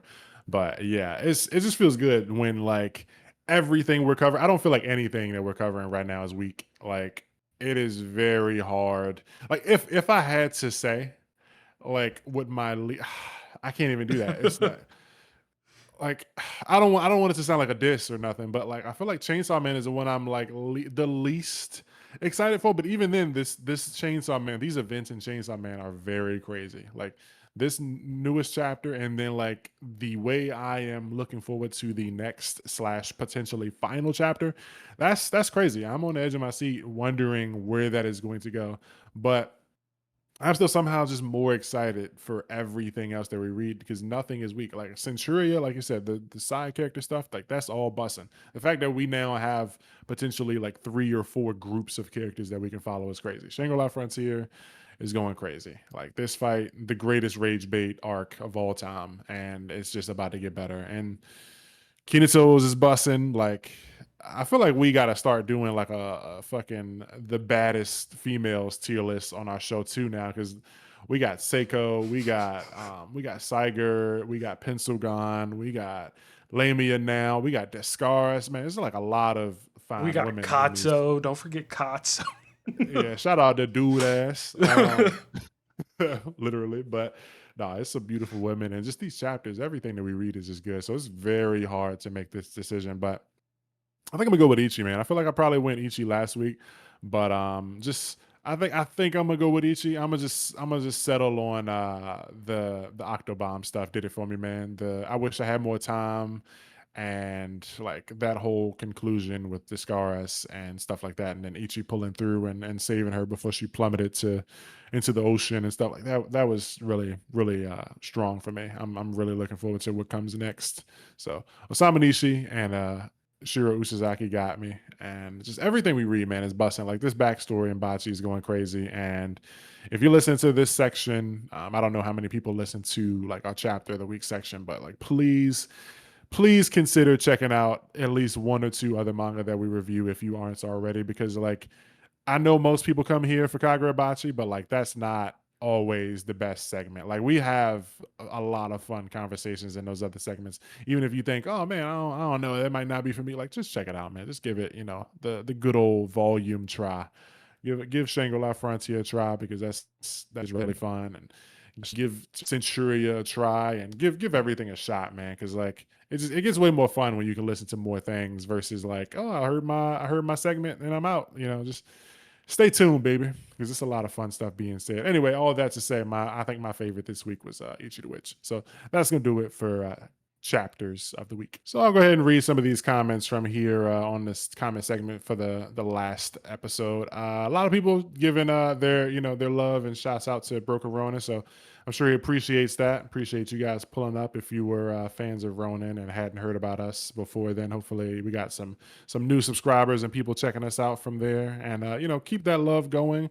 We're sure to. We're definitely going to bring on more people as guests. I'm reaching out to people, like I said in the intro, and feel free to hit me up if you're a YouTuber with some time and you wanna chat. But like I said, I've been reaching out to a lot of people. So if I haven't hit you up yet, it's coming, baby. Don't worry. I'm not just trying to get big YouTubers. I want to get some small folks on here. I want to just uplift our community, man. We need more folks talking about manga and just having a good time. And this manga, reading space and conversational setting it just needs a little more, man. Because I don't know about y'all, but I be bored, man. When it's like dinner time and I'm like sitting down, I'm like, damn, I don't listen to everything already. I'm out of YouTubers to listen to. I want more people to listen to, and like that was another reason we wanted to do this podcast, to give people, a reason to, not a reason, but something to listen to, and people to engage with that also read some of the same stories that you read, and maybe you'll check out a story or two that you aren't, but yeah.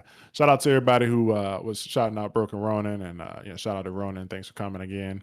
Um, but yeah, a couple other comments. A lot of people talking about Kagurabachi. I feel like here we go at Kuroin TV. I feel like letting us know Subaru is a top 3 swordsmith is Hokuzono, pointing out that he might be someone Chihiro might learn about swordsmithing from in the present. And yeah, I agree with that. Yeah. Yeah, it's definitely gonna happen. Let's see.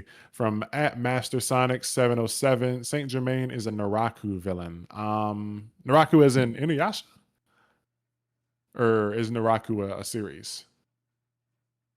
I'm pretty sure it's. Hold on. Is I'm going to look. Yeah, I feel like when I saw that, I was like, oh yeah, they're comparing them to Naraku from like Inuyasha. But then like as I'm reading it again, I'm like, oh wait a second. Naraku series? I guess it is a series. Naraku was a spider, Hanyo born from. No, wait, this is Naraku from, yeah, Inuyasha. Okay. Yeah, I wouldn't say I'm the most familiar with Inuyasha. I watched it occasionally growing up when it would come on like Adult Swim or something, but it was never one of those series that like I buckled down and actually went through all of it. Yeah, Inuyasha was one where you just wake up at 3 a.m. and you get just like play it at max volume on the TV. You like wipe your face, wipe the drool off, and like turn the TV off and go upstairs and get to bed. Like that was Inuyasha for me, and I just randomly caught like episodes out of order. So I've never seen episode one. I've seen Inuyasha like episode 13, 27, 50, 24. Like I just seen them out of order. One day I got to go and watch it, but yeah, if Yeah. they're a Naraku villain, I remember Naraku, but I just don't understand the correlation. So I'm gonna get there. Let's see. I think I'll just read one or two more. Let's see. We got at Global WASD, Global DASW. I know it's the keyboard movements, but like it just threw me off. Uh, Glow Bad actually. Whatever. You know your name's crazy. The gates of hell are located in the National Museum of Western Art in Tokyo. If you look back at chapter 121, you can see the forest behind the gates of hell to the far right are still there. Okay. I remember the museum. I don't remember the forest, but I'll have to go back and look. Yeah. But yeah, that door and Dandadan. So yeah, that was that. And here we go. At Curious Hero D. Y'all need to get on Mad or Hero Organization. I need a reason to catch up on that one since Ghost Fixers and Kindergarten Wars are ending soon or close to. I didn't know Ghost Fixers was in. I know Kindergarten Wars is. And we're both reading Mad. Yeah, And mad I'm as behind on gas. yeah, I'm behind a hero organization. Mad is gas. It's unfortunate that it's not weekly. Otherwise, we would definitely be covering it. But it's Yeah. bi-weekly or whatever. So if it ever Shoot. changes, We get enough people to request us to cover Mad. I don't mind adding it in every other week. we can figure something out. Yeah, maybe we'll figure something out. But that's gonna do it for the comments. So yeah, thanks everybody for leaving a comment, and come back next week and we'll read some more comments. So that's gonna do it, y'all. Thank you for watching episode 54 of the Shonen Pulse. Thank you for coming, babies. Hit the buttons, man. Like, comment, subscribe. You know what to do. Please check out some stories that we cover if you aren't listening. I mean, aren't reading everything that we cover because it's a lot of fun conversations happening, even in the segments that you probably just never, checked out a single chapter of. So don't be a stranger. Read some manga and come holler at us in the comments and follow us on Twitter and stuff like that and check out our YouTubes. I got a video going up tomorrow or something. It's Ranger Reject related. So anyway, thanks for watching. Hit the buttons, share the video with your friends, hype the video. We got memberships and Patreon set up and all that good stuff. Read Kinato's magic, and we love you. We're gonna holler at you. Peace. Farewell.